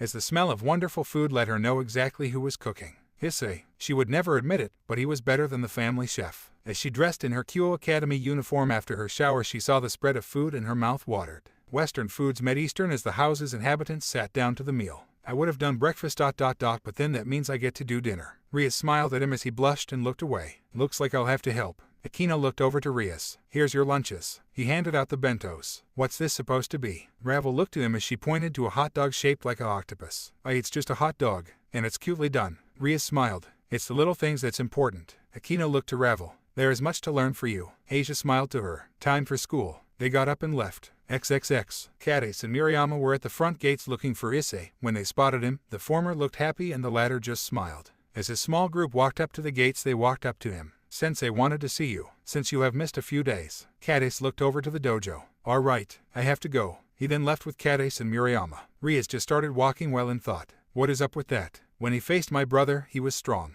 But when faced with women he goes to jelly. Ravel looked to Aquino. It has to do with the abuse he suffered. Riaz looked to Ravel. Did you notice how he didn't really fight unless he had to in the game? Asia looked to her. You mean, if a woman strikes him first, he'll incapacitate her. Kaneko finished her toast. We all need to start training. If only to help him out, I don't want him to burn himself out on Phoenix Tears again. Riaz silenced everyone with that thought. They're not supposed to do that. Ravel looked shocked. It can happen when one has taken too much. Aquino looked to her. We'll wait in the clubroom till first class. I've had you placed in his class so that you can watch over him along with Asia. So we're coddling him. Ravel looked disappointed. No, we're making him stronger, but if there is a situation he can't handle, that's when we step in. So far he has managed to evade most troubles, but the one with your brother was coming and there was no avoiding it. When he was human, he killed a fallen one. Just something to think about. Riaz looked to Aquino and she nodded. XXX. The sensei showed him the moves and he followed along fluidly. Cadiz and Murayama also followed his movements. The stream can either go fast or slow. Just remember, the stream adapts to the twists and turns, whether it's rapids or a serene stretch. When the sensei was done with the kata he turned to Issei. Attack me. Hi. No matter how hard he tried, he couldn't land a single blow on the sensei. When the sensei landed a blow on him he stopped. I will need to see you for some extra training after school. Now you must get to kendo. The sensei bowed to them as they bowed to him. The three walked to the kendo part of the dojo, showered and readied themselves. When they entered they were the first there. I've been meaning to ask, what does your parents think of you dating Riaz? Murayama didn't know she struck a nerve. My parents are dead. I am so sorry. Murayama had her hand over her mouth in a mortified expression. We didn't know. Cadiz gave him a reassuring pat on the shoulder. I don't exactly talk about it ... so it isn't your fault. His eyes went glassy as the rest of the students filtered in. During kendo, Issei was off balance as he lost to all of his sparring partners. Issei-kun, get your head together, the sensei instructed. The last time he fell, the sensei benched him. We have a competition coming up next month, so I need all of you to focus. He looked at Issei when he said the last part. Hit the showers. Kades and Murayama looked at him and then each other. We did do this to him. We need to help him. Murayama looked at her seriously. But how? We'll take the punishment with him. Then we need to explain it to sensei. I just feel so bad now. I do too. Kades looked to the main school building. XXX. Kuryu looked at Issei with a frown. He was at his desk with his head on it looking out the window. Something must have happened. She sat at her desk and noticed the perverted duo walk in. Asia walked in and was at Issei's desk just talking to him. Kuryu listened in intently. Issei ... What's wrong? When he didn't respond, she was getting worried. Ravel walked into the classroom and seen the worried look on Asia's face. What has her looking? She then noticed a non-responsive Issei and it clicked. Something's happened to him. She took a seat right behind him. Class is starting. She looked to Asia and to her amazement Issei sat up, but still had the glassy look in his eyes. We'll talk at club. Asia looked to Ravel. I'll let you know how your lunch is, Ravel said to him as the teacher walked up to the front of the class. Today we have a new student. Ravel, introduce yourself. The teacher motioned and Ravel walked up to the front of the class. Hello, I'm Ravel Underwood, a transfer student from England. Before I was sent here I studied the language and the customs. Please take care of me. She bowed and the guys started ogling her as the girls commented on how cute she was. Any questions? The teacher started and of course students raised their hands and she answered them accordingly. Then she retook her seat behind him and listened to the classics teacher give the lesson. Issei went through class after class on autopilot, not really paying attention and not taking notes. When Ria saw him in the hallway and seen the glassy look in his eyes, she knew something was wrong. With a nod to Akino, they steered him to the old school building and to their clubroom. When they had him sat down, Akino took his hand. Ria's just held him. It's okay, Issei-chan. I'm here. Ria's voice was soothing. What's wrong, Issei-chan? Akino talked to him as you would a wounded animal. My parents. That's all he had to say. It's okay. You're a part of my family now, and you will be forever. Ria's just held him as she scowled. Whoever did this to him will pay. A nod to Akino made the priestess of thunder nod and gather a dark look as well. Yes. And we'll never leave you. Akino kissed his forehead. Really? His voice was timid, the fear was showing. Yes, really. Would you like to set the marriage date soon? It was taking all her willpower to not have the anger in her tone of voice. And then you can marry me next. Akino sounded cheerful, but was smoldering on the inside. Are you sure? He looked at her with fearful eyes. Yes, I am. Akino gave him a kind look. Both of the girls held him as he just cried. Each gaze they had held promise of death for the one who hurt the most important man in their life. XXX. Two figures approached the academy gates dressed in white cloaks that looked identical. One could say that they were cosplayers because of the oversized sword that one was carrying, but the way that they were walking said that they were trained warriors. Sona stopped when they stopped in front of her queen preparing a spell. We need to talk to all the devil heads here in this town. The one with the large sword said in an almost monotone. Please, I swear by our Lord in heaven that we will not attack you and your kind while we are on this most important mission. The other one sounded honest and the sword-bearing one just looked to the honest one. It is agreed. Sona looked to them. I am Sona Citri from the house of Citri. I am Tsubaki Shinra, Sona's queen, she said, dissipating her spell. I'm Arina Shidu and this is Zenovia. The blonde-haired lady in the cloak introduced herself and her sword-wielding comrade. I will let Riaz know. Tsubaki turned and left. While you are here, know that you will be watched. But you're now under the protection of the house of Citri. Sona let the church duo know as she turned and lead them to the old school building. We do not need your protection. Just your word. Zenovia just looked at the devil. All the same, you have it. Sona didn't let the irritation show in her voice. Irina gave a look to her comrade. I'm sorry about how my companion is acting, but the mission we're on is of high importance. It's okay. Usually when one of your kind come here, it's to try to take our holdings in the mortal realm. This is strange that you want to talk instead. Sona lead them to the old school building. Well, we're here to get some assurances. Save it till we have the other head sat down. Zenovia scowled at Irina. In fighting in the church. This is interesting indeed. Sona hid her small smile. XXX. The balding uncle looked down to his scared nephew. That cow is at least dead. That's the only good thing that came from that robbery. He watched the now 9-year-old boy to see what he would do. My parents, he struck the boy across the cheek with his cane. If I say she was a cow, then she was a no-good cow. You're the reason why they're dead. Think about that every day. He beat on him a few more times. Kill him. D-Drag was outraged at the treatment of his partner. No, he is the only family I have left. Tears coming from his eyes. No crying. Only weaklings cry. He caned him 3 more times. You should kill him. If you don't, he might kill you. And I can't have that child. The dragon had a caring tone in his voice. You are like my own child, and if I had mortal form I would have killed that man already. At the age of adulthood or near enough. Leave, or he will kill you. The dragon had a pleading tone. I will. I just want to know why he hated my parents so much. He cried more. You're not even worth beating. The son of a loser and a cow. The uncle spat on him and left him to bandage his own wounds. I will get out of here with my kindness intact. I'll see Aquino tomorrow she makes me feel better. I just wish her parents could adopt me or someone else. Anyone else. Child, by talking to me you are keeping your sanity as well as your kindness. And for you to realize this means you are smarter than both you and that man realizes. He's my only family and he hates me.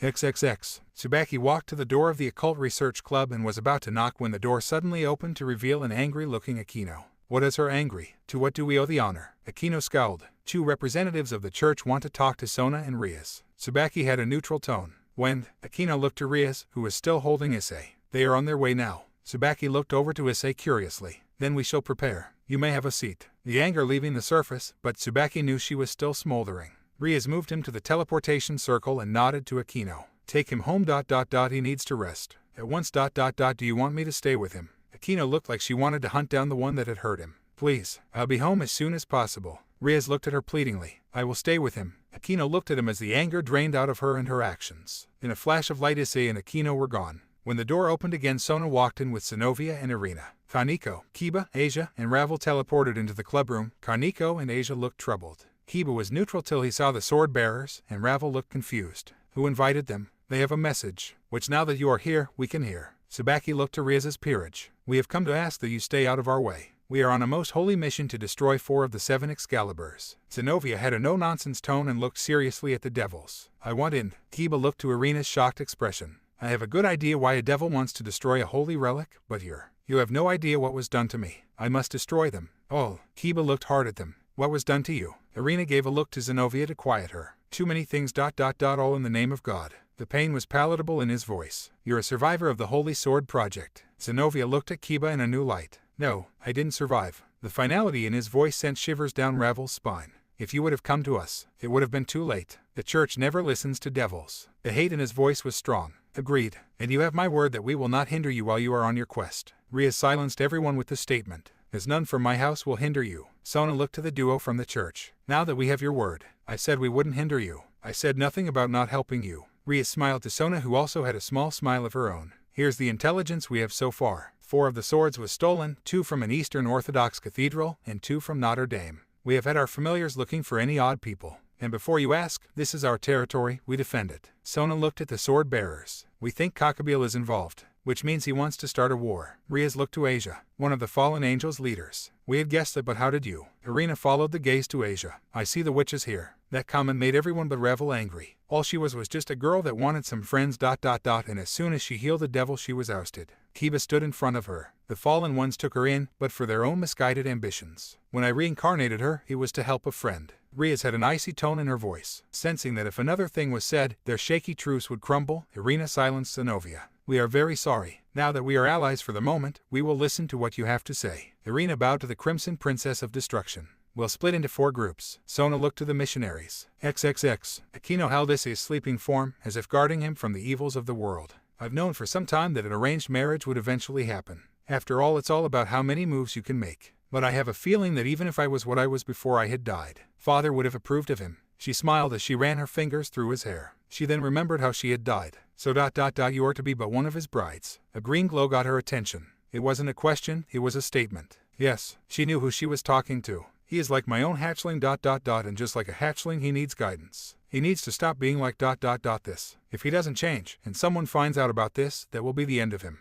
Especially if the White One found out. He would stop at nothing to see him fight or to break him, or kill him. Promise me that you will help him. The dragon sounded almost pleading. I promise and I'll have the others help me. She looked like she was staring into nothing. Then I will hold you to it, Priestess of Thunder. The rumbling of the dragon seemed to reverberate through her. As the green glow died down she kissed his forehead lovingly. I promise I won't let you die the same way I did. XXX. Kiba was walking along with one of the church duo. The third person that had joined them was from the house of Citri, a pawn. He looked like a normal kid, but if he had been reincarnated, there must be something special about him. You're both quiet. He looked to Kiba and then to the giant sword wielder. Silence. She turned to glare onto him. Sheesh. If I had my way I'd take both of your heads but we are currently working together. The green-haired swordswoman kept her glare on him. Hey, we're working together for the greater good let's keep things civil. Kiba stopped as what seemed to be another missionary was running toward them. Help. And he didn't get to finish as a sword was shoved through his chest. I love the vengeful ways of my lord. The lunatic looked down to the missionary and kissed him on the forehead. You are forgiven, my son. Freed. Looks like you have a new blade. Kiba pulled his holy easier as Zenobia pulled her blade. It's the same shitty devil ... How you're an eyesore, you will never be forgiven. The man in the white coat looked enraged and was about to attack. Then the strangest thing happened. A black cable was attached to his arm and Freed was feeling so weak. If you followed the cable, it was attached to what seemed to be a black salamander that was attached to the kid's arm. For one that walks a holy path, you have fallen from grace. An old man stepped from the shadows. When Kiba saw this, he leapt in an attack in a blink of an eye. The only thing that saved the old man was a shield of holy light. Freed, touch the sword to that tongue. The old man instructed. Freed did as he was told and the cable dissipated. He was still weakened, but the kid that was doing it seemed hurt as well. That sword isn't yours. Zenobia charged the lunatic exorcist. Come now. Looks like we have lost this one, Freed. Their friends are on their way. The old man took something from his pocket. Cover your eyes. Kiba did so, but the others didn't. The holy flashbang went off. The kid was on the ground in pain. Kiba still felt the holy energy go off and brought his sword down on the old man. The green-haired swordswoman brought down her blade, only to hit nothing but air. When their eyesight returned, their enemies were gone. The only thing remaining was Kiba's anger. Where do you think they'll go? Zenobia looked to Kiba as he fumed. I don't know. The church. The kid answered. They probably won't use that place ... It's too obvious. Kiba looked at them with smoldering eyes. Let's go. The swordswoman turned and was about to leave. Hey man, it's no, it's not. I failed them. He took off in a different direction, anger giving way to sadness. Let us get back with the others. Zenobia had less of a commanding tone. All right. The kid looked to her and didn't argue. XXX. When Issei moved again, he found he couldn't. The black hair told him who it was. She was crying in her sleep and holding him close. Mother. He slowly petted her hair. SHHH. I'm here. She slowly calmed down and just held him. He recognized the bat-like wing of the devils ... The other wing was that of a fallen angel. He still held her till she started waking up. When she saw her wings, she started to panic. Issei. It's okay. You are you. He gave her an accepting smile. But, she looked away as if in shame. We all come from somewhere, Kino. You're not like them. You don't use people. He rubbed her back. Thank you. She just held him close. What were you just dreaming about? Her silence confirmed what he had been thinking. It was when my mother and I died. Her voice was monotone. I know that pain. His was the same as hers. She looked and saw in his eyes the same pain she had. He really does. I have to confess. I've known you from before. The reason you don't remember me is that when my father died ... You witnessed it. She looked deep into his eyes and seen something click. You wiped my memory of it. Yes, after you got away. I died a day later. She showed him her back where there was a large scar. It was kinda like his, only his was smaller on his stomach. She looked fragile from his eyes. I saw my parents shot in front of me ... And then my uncle reminded me of it every day I lived with him. She saw the pain again as if it was fresh. It's all my F. No, it's not. She held his head and stared into his eyes. How could a child be at fault? Did you have the gun in your hands? No. He sounded so small. Then you're not to blame. She smiled at him through her tears. You're not to blame. Not. He sounded unsure. You're not. The only way you could ever be blamed is if you held the gun. You didn't, so you're not to blame. She just held him. I missed you ... So much. You did. Yes ... But since you were a part of my old life, I couldn't contact you. She sounded depressed. I'm here now. His voice was shaky.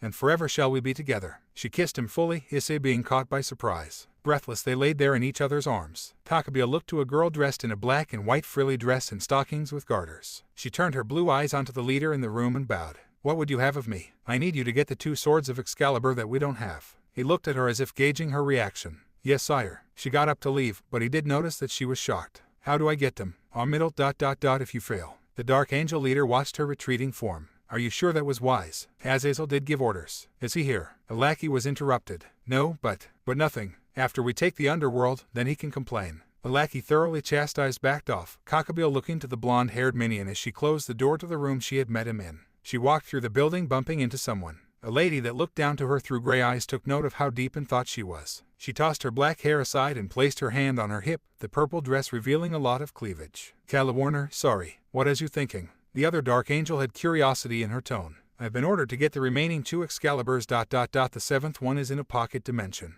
The small blonde girl looked to the woman. I guess since our failure to obtain the Twilight Healing we have to make it up ... But it sounds like a suicide mission. The dark-haired woman looked thoughtful. I'm dead either way. The girl had a hollow look. Did he say anything about asking for help? Calla Warner looked back to her. No, then I'll help. I'll grab a few exorcists as well. The gray-eyed woman left Middle there shocked. What do you get out of this? The girl looked to her suspiciously. That you owe me a favor. She left the girl there as she went to another room. At least it's just a favor. XXX. Rias teleported home to find them in an embrace, in which she smiled a small smile. He'll have to be told. When Kaneko teleported and she looked troubled, Rias was about to ask when the front door opened and there stood Ravel, Irina, and Zenobia. They asked if they could stay here. I said yes. The blonde girl from Phoenix just shrugged. I see ... They can have the couch. Rias pointed to the living room. We thank you so much. Irina nudged her companion. Yes ... We are in your debt. She bowed her head. We won't ask much, just clean up your own mess. Ravel looked to Rias confused. We could not ask more than they're willing to give. Rias looked pointedly to her new rook. Yes, Ravel showed the proper respect she should show her king.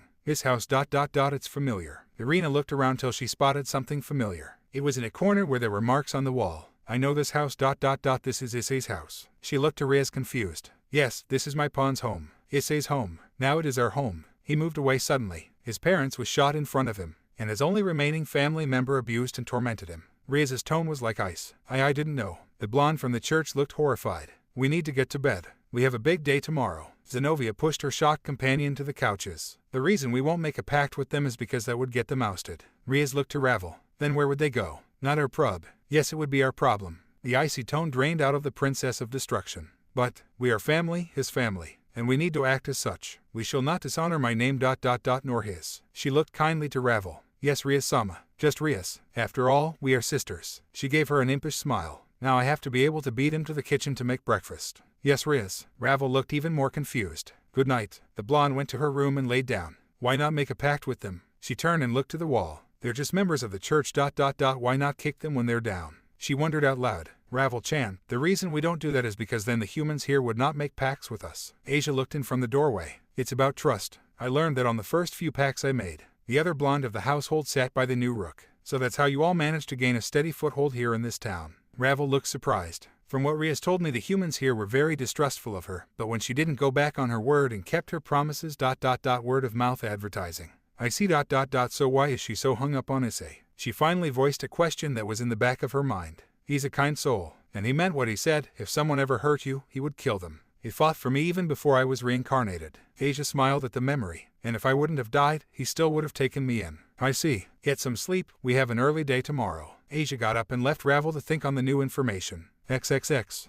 Issei was now 15. The downcast look on his face spoke volumes. His uncle walked into the room and handed him something. It's time for you to be on your own. I have no need to take care of an idiot like you. You still look up to that loser and his cow. The balding man looked for any reaction, but when no tears came, just a look of remorse. Did he leave? Your parents were never like that, man said ... And now you get to leave. I have no idea what form of currency that is, but if it is enough to survive on, then survive. Remember, become the predator, not the victim. The dragon inside kept the anger from his tone. I have martial arts ... Then kendo ... And then I pack. You have a new life, child, embrace it. You have so much to look forward to. Now get going. The faster you leave, the better we'll both feel. Why yes, he left for his final practice for both forms he chose for that particular sensei. XXX. The blonde looked at the house and felt the power seeping from it. They're both in there ... But the power I feel. Her partner landed right beside her with a smile on her face. We should just storm the place and we should wait, don't you feel it? Middle looked to Calawarner. Feel what? At the confused look on the black-haired beauty did Middle look back to the house. There's an even greater power in there, greater than both the swords. Then that's why we send in the pawns first. Calawarner smiled a vicious smile. They are just devil scum.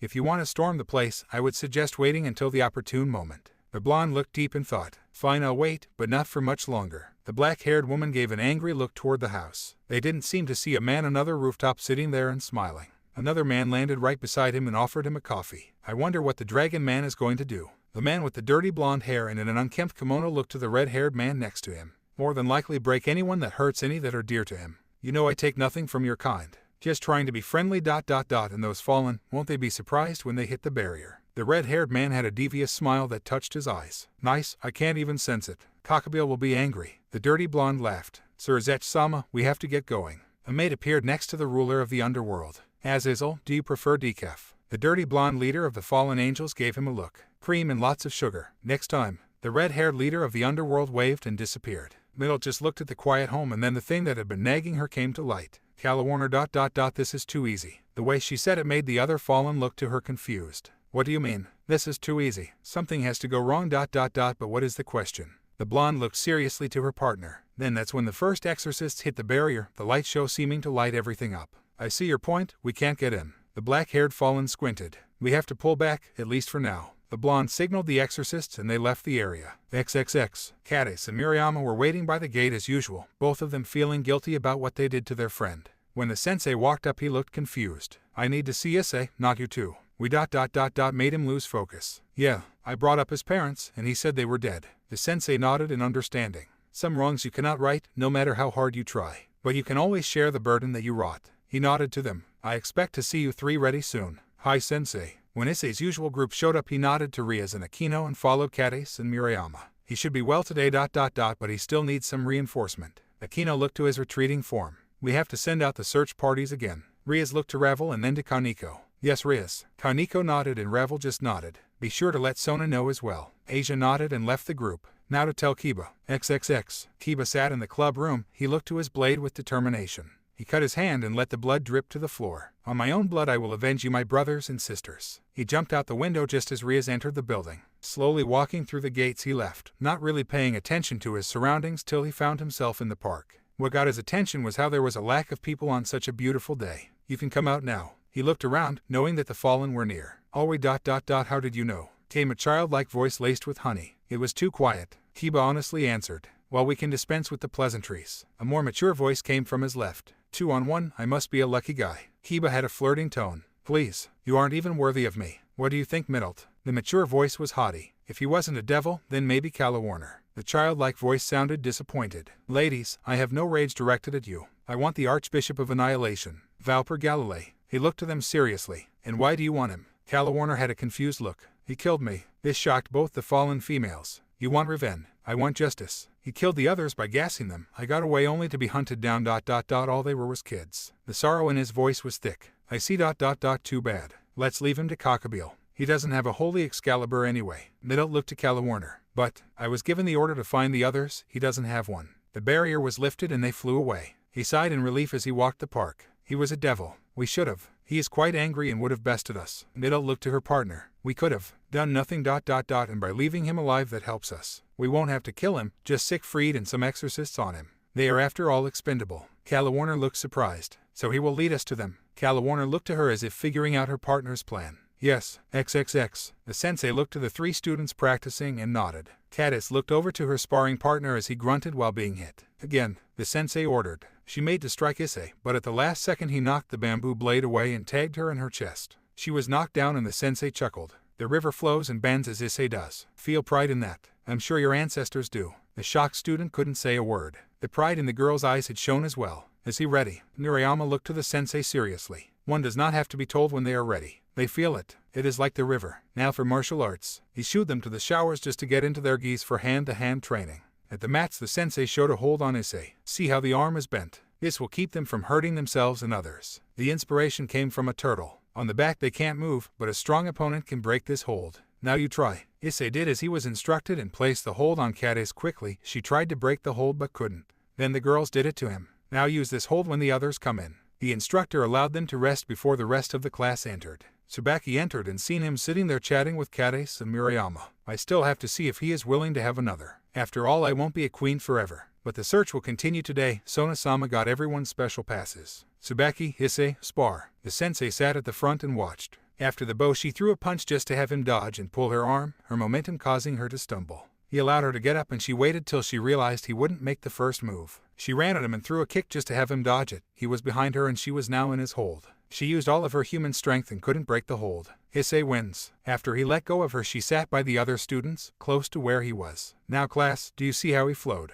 When he saw a few nods he looked at Tsubaki. She was swept away by his tide. The sensei noticed the blush that was on her face as well as Kades's and Murayama's. Now for kendo. XXX. Sona Citri smiled at what she had done. The school board was there and nodded. She drew out the paper she had marked magically. The Occult Research Club. I'll be sure to give them their passes. She bowed. Mizu-sensei. Just call me Jun. Junsuana Mizu-sensei. Another teacher gave a stern look. Test the box. Hi Ayu Kasai-sensei. He gave an annoyed look as he looked over the box the papers were in. He didn't find anything remotely wrong with it with his human senses. It's all good. She took it from him and re-inspected it, finding nothing with her human senses. I would not dare rig anything. That would be wrong. Sona pulled off an innocent look. It's fine, next month we'll hold this again. The principal waved to Sona to leave and she did. Now on to the next topic. She walked to the dojo where her queen was at and waited patiently. When she saw her queen in the usual school uniform, did she hand her the tickets? I secured them as I said I would. What happened? She had a knowing look as she saw the blush. Hey, definitely knows his holds. Tsubaki walked quickly. Give this to him and Gremory's family. We get to go on a scavenger hunt today, with the permission of the school. Sona made the point clear. Hi. Tsubaki turned and went back to wait on Issei after he changed. Sona then left to get the church duo. XXX. Ria smiled at Issei's confusion.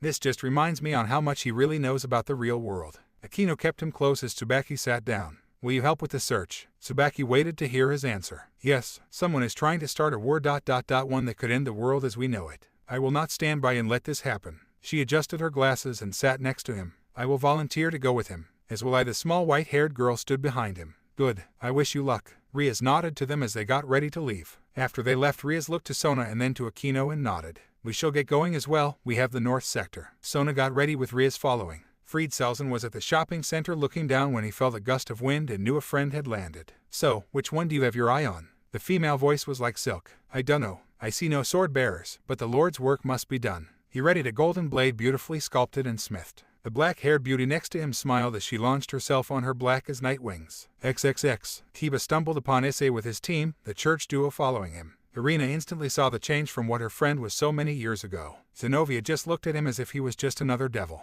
Issei, any luck? None. The church was the first place I checked. I even found a secret chamber beneath, but it's been abandoned for a long time. Issei looked at Tsubaki as she pushed her glasses up. The age of the building suggested there was more to it than what the eyes saw. She smiled, logical as ever. Kiba just chuckled. I knew we would find you again. The childlike voice of Middle came from above. All ladies ... care to go for a round. Kiba had a flirtatious tone. In your dreams, Warner looked like she was about to attack. How did you know? Kiba kept an innocent look on his face. This caused Middle to blush heavily and turn away. Exorcists came from two sides. You will give us your swords ... or we'll take them from you. Warner had a serious tone. If all you wanted was my sword, all you had to do was ask ... but breaking the bed would happen. With that last line, the dark angel in the purple dress threw her spear of light. Issei and his group went after the exorcists while Kiba, Irina, and Zenovia turned their blades on the dark angels. Kaneko dodged a blade of light as some of the dark angel's minions came at them. Issei summoned the red gauntlet and jumped in the way of an exorcist that was behind Tsubaki. No, you will not. He brought the fist down hard, breaking the man's arm.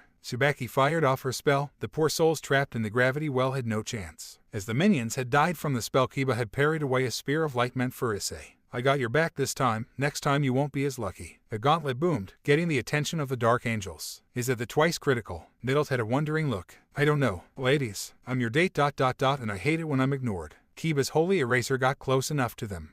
In one hit, Issei knocked out another exorcist, turning to the rest on the other side, and in a quick leap he was on them. How can you call this a date? You haven't made this interesting. Warner threw another spear aiming for Kiba, only to dodge Irina. Then I'll have to make it so. Kiba's speed was the only thing that was keeping him on par with Warner. At the third one, did Middle give an honest look to the wielder of the gauntlet. She then seemed to recognize something and immediately left. Why are you running? The black-haired dark angel looked confused as she dodged Zenovia. She didn't even know what she had been hit with, but she ceased to exist as a white wall of flame vaporized her. Tsubaki looked in awe as the last exorcist just put up his hands and did the smart thing. I give up. Looks like the smart one left early. Talk. There was murder in Issei's tone. What do you want to know? The man took off his mask and handed over his weapons. I'll do the questioning. Zenovia stepped up. Fried charged forward, itching to cleave the red-haired devil's flesh, the look of excitement etched on his face. Die, devil scum. You'll never be forgiven. Rias dodged out of the way like it was nothing, just as Akino fired off a fireball. It's this guy. Akino dodged a spear of light. Sona created a gravity well in the sky, causing the dark angel in the sky to move not of her own choice in a direction not of her choosing. You bitch. As soon as the dark-haired dark angel righted herself, she dodged a fireball. Darn, I missed. The blasé tone in Akino's voice was thick. Gotcha. A black tether wrapped around the dark angel's leg. Kenshiro, don't play with her, take her out. Sona ordered. Yes, ma'am. The black tether draining her energy slowly. Freed. She yelled in panic. The Lord only helps those that can help themselves. He charged again to the air of Gremory. Rias dodged and weaved through his sword strikes like they were nothing. Help, please. The dark-haired dark angel fell unconscious. A weak one ... only good as breeding stock. Some should know their place. The insane exorcist gave his sound wisdom. We won't lay down and die. Rias was finally ready to unleash her spell. That's right. It's okay to stand up and die. He threw a chain her direction. The crimson wave of destruction seemed to wash over the zealous exorcist, but as the wave dissipated, it seemed as if he cut through the destructive wave. Sometimes the simplest spell can be the most destructive. Sona created a gravity well which pulled the insane exorcist in a direction he didn't want to go. I see. Aquino casted another simple spell. Suddenly there was multiples of Sona, Riaz, Aquino, and the other devils. No, Fried just couldn't believe it. This will buy time till then. Sona let loose a small bolt of fire. XXX. Zenobia looked to the renegade exorcist with a hard look back as honestly as he could. I swear. Fine, we'll group up with Riaz and the others. Now what Kiba started. He owes us his life. He gets to leave, Issei announced. Are you sure? Irina looked to him curiously. Yes, if he breathes a word about this to his superiors he knows he's dead. We aren't like his superiors, we'll let him live. And since the others aren't that badly hurt, he can take them home. They looked at him in awe. But they tried to kill us. Tsubaki looked seriously at him. Yes, I'm at least more forgiving. He looked back to her, meaning every word. Issei. Kaneko tugged at his sleeve. Yes, he seen that worried look in her face. Ideals tend to get people killed. A new voice came from the shadows. The old man pushed his glasses up as he looked to them. Too bad Fried isn't here. Kiba was instantly on him. The only thing stopping him from killing the old man was a holy shield. I came not to fight but to see how the recipients of the gift were doing. After all, the church did use my research. All eyes went to the church duo. Kiba was turning to them, scaring them with the movement. Focus. He's trying to make us take up time. Tsubaki looked at Kiba as she trailed off. You don't understand. If the church used his research, but banished him, then they're just as guilty as if their own hands had killed my brothers and sisters. Kiba looked to the church duo with hate. Zenobia looked to him honestly and held her sword in the ready position. I can wield one naturally, I never needed help. Irina looked with fear at him. Yes, I was blessed. You stole their lives. Kiba launched an attack, only to be blocked by Issei's red gauntlet. She didn't know. The heat in Issei's voice was thick. Laughter caught their attention. When the others looked, because Issei didn't dare look away from Riaz Gremory's knight, the old man was laughing hard. My. Sometimes the simplest tricks are the most effective. The old man was getting up, still chuckling. You are more evil than you tout us to be. Tsubaki was readying a spell from behind Issei. Evil is all in the way you act. His body seemed to bulge in certain places. Demon. Zenobia launched herself at the creature. He dodged with supernatural speed, still laughing. Got it in one guess. Such a shame really. He was holding what seemed to be a sickly green fire. He never had a chance to throw it because of one spell. Very nice. It's like being in a glass house. A grotesque and misshapen form looked to Kiba. The man I took the place of his long dead. And I enjoyed killing all those innocent souls. Here's a souvenir. He threw a gem at Kiba. That is what's left of them anyway. And now they've served their purpose. The gem glowed and little wisps of energy swirled around Kiba, slowly taking shape. When fully formed, it was a group of children with a hopeful look on their faces. Slowly they put their hands on Kiba and he glowed. The demon started to back away, his form shrinking, showing he was losing his power just by being in the aura of the holy souls. Our gift to you. In a bright flash of light, his holy eraser took on a different form. The blade was pitch black with holy runes engraved on the hilt and blade. A demonic holy sword. It's not possible. The demon had a look of shock and awe. Yet just as Kiba. Issei looked to his friend, and in an instant the demon was headless, the thick demonic blood evaporating from the blade. I may hate the church. But I hate demons more. They make devils look bad. I'm sorry. Kiba bowed his head to Irina and Zenobia. XXX. Riaz seemed to take a hit. Then disappear. Fried was getting annoyed at the illusions as he was taking more damage than he was giving. The devils did get hit from time to time. Aquino just kept up the illusions. Asia looked tired, with all the healing she had been doing. But in one moment she looked off to the distance to see a bright flash of light. It was so bright everyone stopped fighting. What was that? The birth of something new. Asia recognized the holy aura. Then they all felt the sick feeling in their stomachs as a foul presence dissipated. That was a demon. I'm sure of it. Aquino looked concerned. You're all, listen up numbnuts. Devils may be here, but even we realize that if the human race dies out, we all lose out. What do you think the demons are trying to do? Sona looked seriously over to Fried. And you want to protect the innocent, right? Riaz looked to the lunatic exorcist. From foul beings like yourself, certainly. He was still looking at them suspiciously. Help us. If you chose not to, then don't hinder us. Those without masters are ones that will kill for sheer pleasure. Sona looked seriously to the rogue exorcist. Fine. I will postpone your judgment. Just know that I will return to destroy you. With that said, he left his fallen angel comrade behind. What do we do with her? Saji looked to his king. Leave her. Sona's voice was cold. The fallen angel was at least unconscious. When they finally met up with Issei and Kiba, they saw the body of the rogue demon. We had wondered what had happened to this one. Sona did a spell and she knew who it was. Kiba got justice. Issei looked to Riaz and she just nodded. One of Sona's peerage ran to them and looked to her king. Sona-sama. The school is under attack. By Kakabeel himself. Ravel took on a shade of white as the rest of the group thought about this. Then we take him out. Issei's voice was a little shaky. If we work together. We have a shot. I'm almost out of juice. As soon as Kiba said this, Ravel produced some little vials. Phoenix tears ... and this is the emergency to use them. She handed them out, one per person. XXX. He sat high in his throne looking down at the minions of the House of Citri. They can't hope to contain what I have started. Where is Valperet? He was supposed to be here to merge the swords. Then he saw the devils from the House of Gremory. So you finally arrived. Thank you for bringing the swords to me. That means Middle failed. With a wave of his hand the ground opened up. A pack of 3 Cerberus came forth. As the ladies stepped back, Issei stepped forward. Why do you want a war? Why does anyone want a war? To gain resources. Maybe. To finish off what I started ...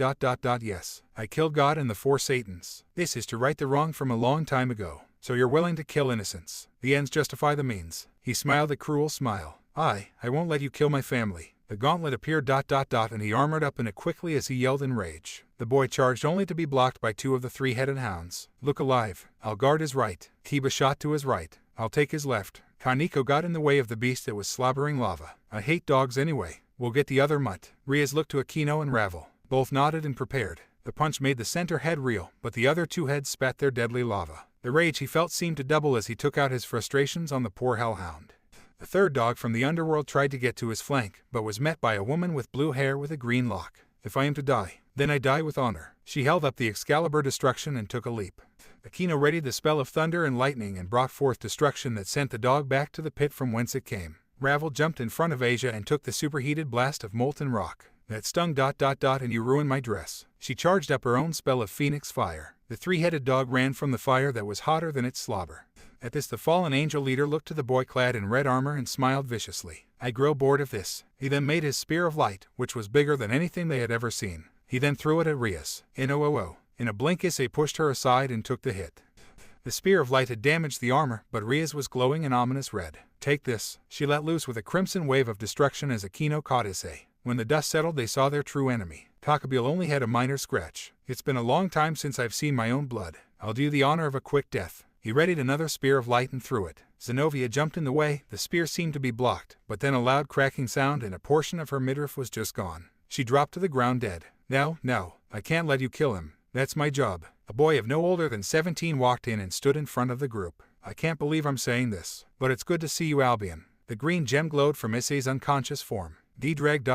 Why? Otherwise we would never get to fight. Time to take you to Azazel. You know you've been naughty. The white armor appeared on the white-haired young man. I see your partner still isn't ready yet. He needs some more training. He managed to take out a fallen angel when he was still human. Knock it off, you two. In a blink of an eye he was in front of the Dark Angel leader. Children should really know their place. He formed another spear of light. The massive spear suddenly shrunk to half its size. Then it shrunk again and again till it was a mere toothpick. With a swift kick to Kakabil's genitals sent the man doubled over in pain. And with another kick he was off to the land of Nod. He turned to the Gremory family and smiled a vicious smile. I could kill him here and now ... but there wouldn't be any sport in that. Make him stronger so that when I face him, he puts up a better fight than he did here today. With that he picked up his cargo and seemed to vanish into thin air. I can't heal this wound. Save her. Asia looked to Riaz and she nodded. I, Riaz Gremory, of the House of Gremory, do hereby reincarnate Zenobia into a devil. The killing blow healed, leaving a massive scar, but when her eyes opened she looked around and saw Asia crying tears of relief. She asked me to save you, and I saw no reason not to try. Riaz looked at her seriously. With God dead,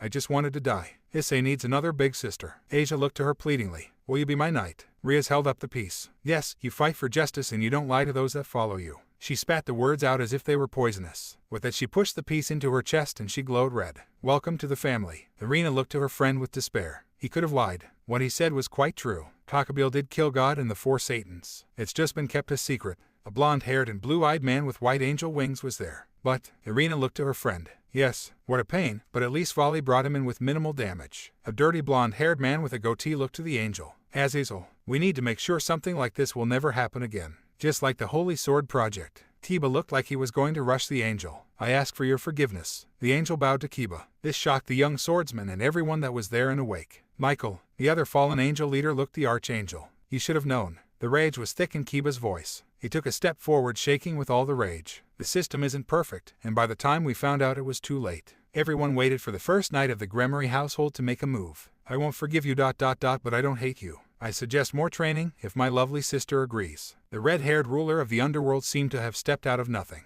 I agree, he was able to achieve the balance breaker, but it was barely controlled. The fallen angel leader looked to Issei. We need to set up a conference and hammer out a treaty between us. It's the only way this world will survive. Michael looked to the other two leaders. Agreed. Take him home and let him heal. The only thing that saved his life was the armor. Azazel looked seriously to Riaz. Hi Winsome.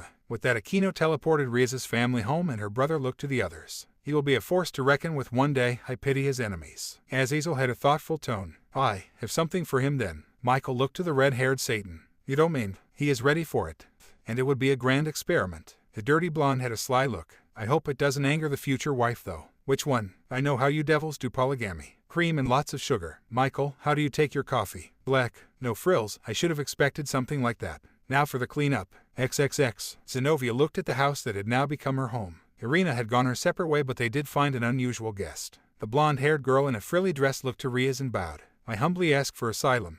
We'll take that up with Issei when he wakes up. He is the master of this house. Riaz had ice in her tone. You ran from the last fight. Why ask us for help? Tiba looked like he was ready to end her right then and right there. Because I saw what he did. She pointed to Issei's sleeping form. This shocked the small group. She gets the couch. Zenobia stood in front of Kiba. He is the master of the house. All right. She must be considered a traitor by her own faction. Ravel looked to the fallen angel. I'll talk to Issei and see what he wants to do with her. Now to bed everyone. Riaz and Aquino pulled Issei into bed and got undressed and joined him. Midelt laid on the couch as she felt the weight of the world. Would he let me stay here? Would they? The boy of 11 held a tiny ball of energy in his hand. He then pointed it to a soda can and let it loose. The top part of the can seemed to have evaporated. Good job. You need to practice this daily. The green gem praised the young man. The only time I'm able to do this is when Uncle is at work. You need to get more powerful. Otherwise you'll never achieve balance breaker. What's that? Issei looked confused. It's the form I lent you when you were younger. The memories assaulted him.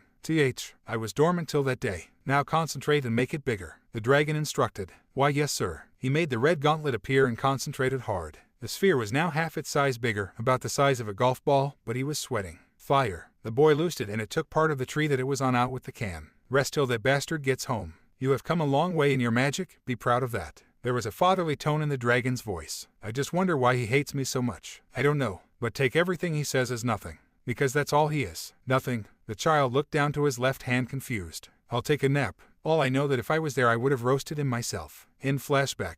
XXX. Sir Zetches stood in his office and looked out the window. The skill she showed does speak to how far she has come. Her other bishop should be released. Grafia entered and set the tea down. I know that look. She gave him a knowing look. Riaz's other bishop. Gasper, he needs to see some sun. That girl has the forbidden Balor view. And you know her instincts toward the sun. Grafia gave a scolding look. Still she showed that she can handle some more power. Let her be released from her prison. Hi Sir Zetch Sama. She left him with an ever-spreading smile. Now to prepare for that conference. I'll bring Sierra along and see the wondrous reaction of her little sister. XXX. Michael looked to the only holy sword user to return from the mission that two were sent on. Child, I'm so sorry. But but why? Irina looked confused. That was the path she chose. I know you heard what was said and it's true. To keep the system of miracles and blessings going we still need the belief of humans. I'm doing the best I can with what I have. I have a secret to give you. Angels can breed, but between two angels it's a 1 in 5 chance of the child being one. With a human it's a 1 in 10 chance, and with two humans that have angel blood it's a 1 in 20 chance. Birth rates are low. I know there is someone that is special to you. If you had a child with him the child could turn out to be an angel.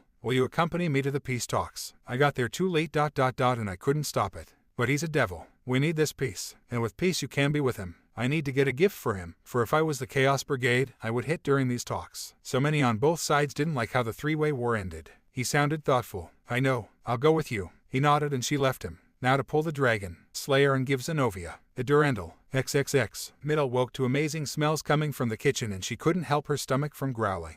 When she got up she saw the brown-haired male frying bacon and stirring the miso soup. Have a seat. He didn't even need to look to know that she was awake. On second thought I need you to stir the soup. She did as she was told, but she looked confused. The timer went off as he took off the last slice of bacon. He opened up the microwave and pulled out the rice. He tasted the miso that she was stirring and hummed in approval. Set the table please. The plates and bowls are over there, and the chopsticks and western wares over there. He pointed as he started putting food on the table. He opened the oven and pulled out the biscuits and checked on the gravy. She watched him as he gave approval for everything that was done. Rats ... and oh honey. He looked down in disappointment. I'm Midelt. Her voice wavered. Hi Issei, pleased to meet you. Now you can take a seat. He smiled as she took a seat next to him. I don't think so. A cranky blonde-haired girl looked at the fallen as if she was irritated. That is my seat, that is your seat. She pointed to a chair that was well away from the boy. As you wish. She got up and went to the seat that was assigned. Ravel ... she is a guest. It's my turn to sit next to you today, and Asia gets to sit on your other side. She turned her grumpy glare on him. Okay, here is your coffee. She snatched the cup from him and took a luwang drink. Riaz wasn't kidding. You can cook. Kiba walked in and sat down, smelling and seeing the food that was making his mouth water. I told you. Riaz walked in and kissed Issei. Bentos are made. He pointed over to the counter where the usual number of bentos plus one was made. I'm just not an early riser. At least I get dinner tonight. Riaz took a seat. Akina walked in and sat down. She smiled politely to Middle before eating. Sona asked us to clean the pool since she is tired from repairing the school grounds. I agreed. This does have the added bonus of being able to wear swimsuits. Akina looked over to Issei and the rest of the females smiled. Well then, so good to see everyone. A red-haired man entered the kitchen. Sir Zech-sama. Kiba bowed. No, I'm here to let my little sister know that she can release Gasper. His mischievous smile touching his eyes. Nidal's eyes widened with fear when she realized this was the leader of the underworld. I see you have a guest. Do I need to tell Grafia about you coming here? Riaz noted his hidden look of fear in his eyes that he covered with a cough. All right, when's the wedding date? He looked to his sister. If it's all right with you, a month from now. Issei looked to his soon-to-be brother-in-law. That's a turnaround if I ever saw one. Why not next week? Getting the dresses and kimonos ready. I'll let Grafia know and she could have them all done by the end of the week. And as a wedding present I'll remodel your house. Nidal looked to him and then to Issei. If you have your sights set on him he'll still be able to marry you as well. The leader of the devils winked at her. I don't understand. Why am I welcome here? She looked to the rest of them in confusion. Because you had sense enough to run when you realized the fight that was started was a losing one. Also, you asked for my help. I saw no reason to say no. Issei smiled as she looked away. She was flabbergasted. But I could be a spy or an assassin or you're just a girl in need. That's all I need to know. Issei's kind smile melted away her fear. You can stay here as long as you need to. Just clean up your own mess and we're even. Akino laughed at her response. Middle just sat down. Her brother held up a camcorder. Riaz just face-palmed. Family day is here and I'll be attending for both of you. Sir Zech smiled cheerfully as Riaz hung her head. No, please don't. It's not torture. It's family day. Issei just patted her on the back. It's embarrassing. Not as embarrassing as these. Akino held up an old photo album. Issei paled. The bare-ass baby pictures. I have to see this. The leader of the underworld sat down as Akino opened the book of Issei's doom. Just as he was about to say something a female cleared her throat at the door. Grafia. How nice to see you. Kiba watched as he hit a communication circle. Someone let me know that he left unescorted. So I came here with his suit. She held up a fine suit. Kiba whistled innocently. While you're here, look at these. Isn't he cute? Issei just hung his head as he turned beet red. Akino let out a squeal as she got to a photo of him in a pool. Issei-chan, when was this? Ravel looked at him knowingly. She had purposely stepped on a landmine. That was when I was 4. Mom and Dad had just gotten the pool and I don't remember much after that. Ravel looked to the others in a challenging way. Well, when the house is rebuilt, do you want a pool? I know I would. The red-haired leader of the underworld took the advantage. At Issei's blush did Ravel smile. Sir, you need to get changed and they need to get to school. Now, Grafia had a very stern look. Why yes, of course. Well, I'll see you all there. He waved as they went upstairs. Here are the bentos. He handed them out, even one to Kiba. Thanks, ma'am. Let's get going. Ravel took his left arm. All right. Riaz took his right. XXX. A very familiar white-haired boy stood in front of the gates looking on as if he was visiting some family member that went to the school. His purple eyes then came into focus when a black-haired girl walked up to him. Are you here for the conference? She adjusted her green glasses. And if I'm not, then, behave Volley. A dirty blonde man in a kimono stepped out. You're no fun. I just wanted to welcome the Red Dragon Emperor, and at the same time pick a fight. Azazel just gave a knowing smirk. Come on. I can't have you destroying a possible peace. Besides, if the Chaos Brigade starts anything, you may never get the chance to fight him. But I have to fight him. Then don't start anything. Tsubaki looked back and forth as the two talked. Then I suggest you go to the main building. You see, even she agrees. He clapped Volley on the back and lead him inside. All right. Volley grumpily left with the fallen angel leader. She adjusted her glasses again and shook her head. After that fight he had been knocked down pretty quick. I need to up his training. Her thoughts were on a particular male dragon. Sona walked up to her and nodded. Have you met the White Dragon Emperor? Yes, something about him feels familiar. Let's see about this conference first, we can dig later. Hi Sona-sama. And how is Issei? Sona turned a knowing smile to her queen. He should be back to school today. I still have yet to ask him. Then get a move on. There was a playful commanding tone in her voice. Hi Sona-sama. There was a deep blush on her face. XXX. The old school building had a small gym, which today held a circular table with 6 chairs set evenly apart.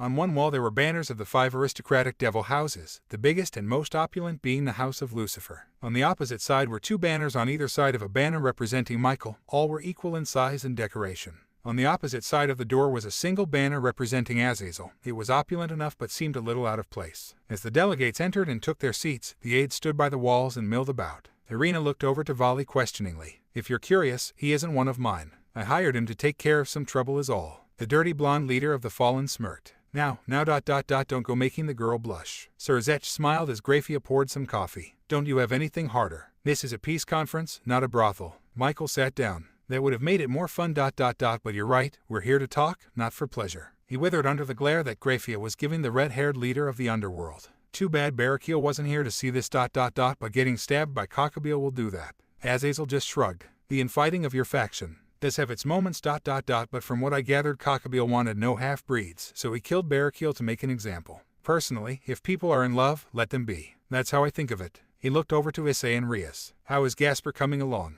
I wonder if she has her power under control yet. Sir Zech looked thoughtfully to his sister. She has been training with me. She has gotten to a point where she doesn't freeze people accidentally. Issei spoke up. You're being a good senpai. Tell me, what did you put her through? Well, having to dodge bowling balls is a good way. Issei looked up thoughtfully. This, however, floored the rest of the room. Good training indeed. Azazel smiled. Now on to the business at hand. This Cold War has to stop. Michael looked to the other leaders. I agree. The skirmishes are getting too frequent for my liking. On this point I agree. That last one where we had to rebuild the school was the last straw. If we work together, everything will work out. It might, but also think that there will also be those that wanted to be heroes to their respective factions. Sir Zech looked to the other two. I hate to agree with the Devil King, but he's right. And what of the smaller factions? Azazel looked to Michael. He called it a skirmish. Then what would he call a battle? Issei looked at the leaders assembled. As he looked to Rias, she just smiled at him as she took his hand reassuringly. I say we stop all black projects against us as a whole.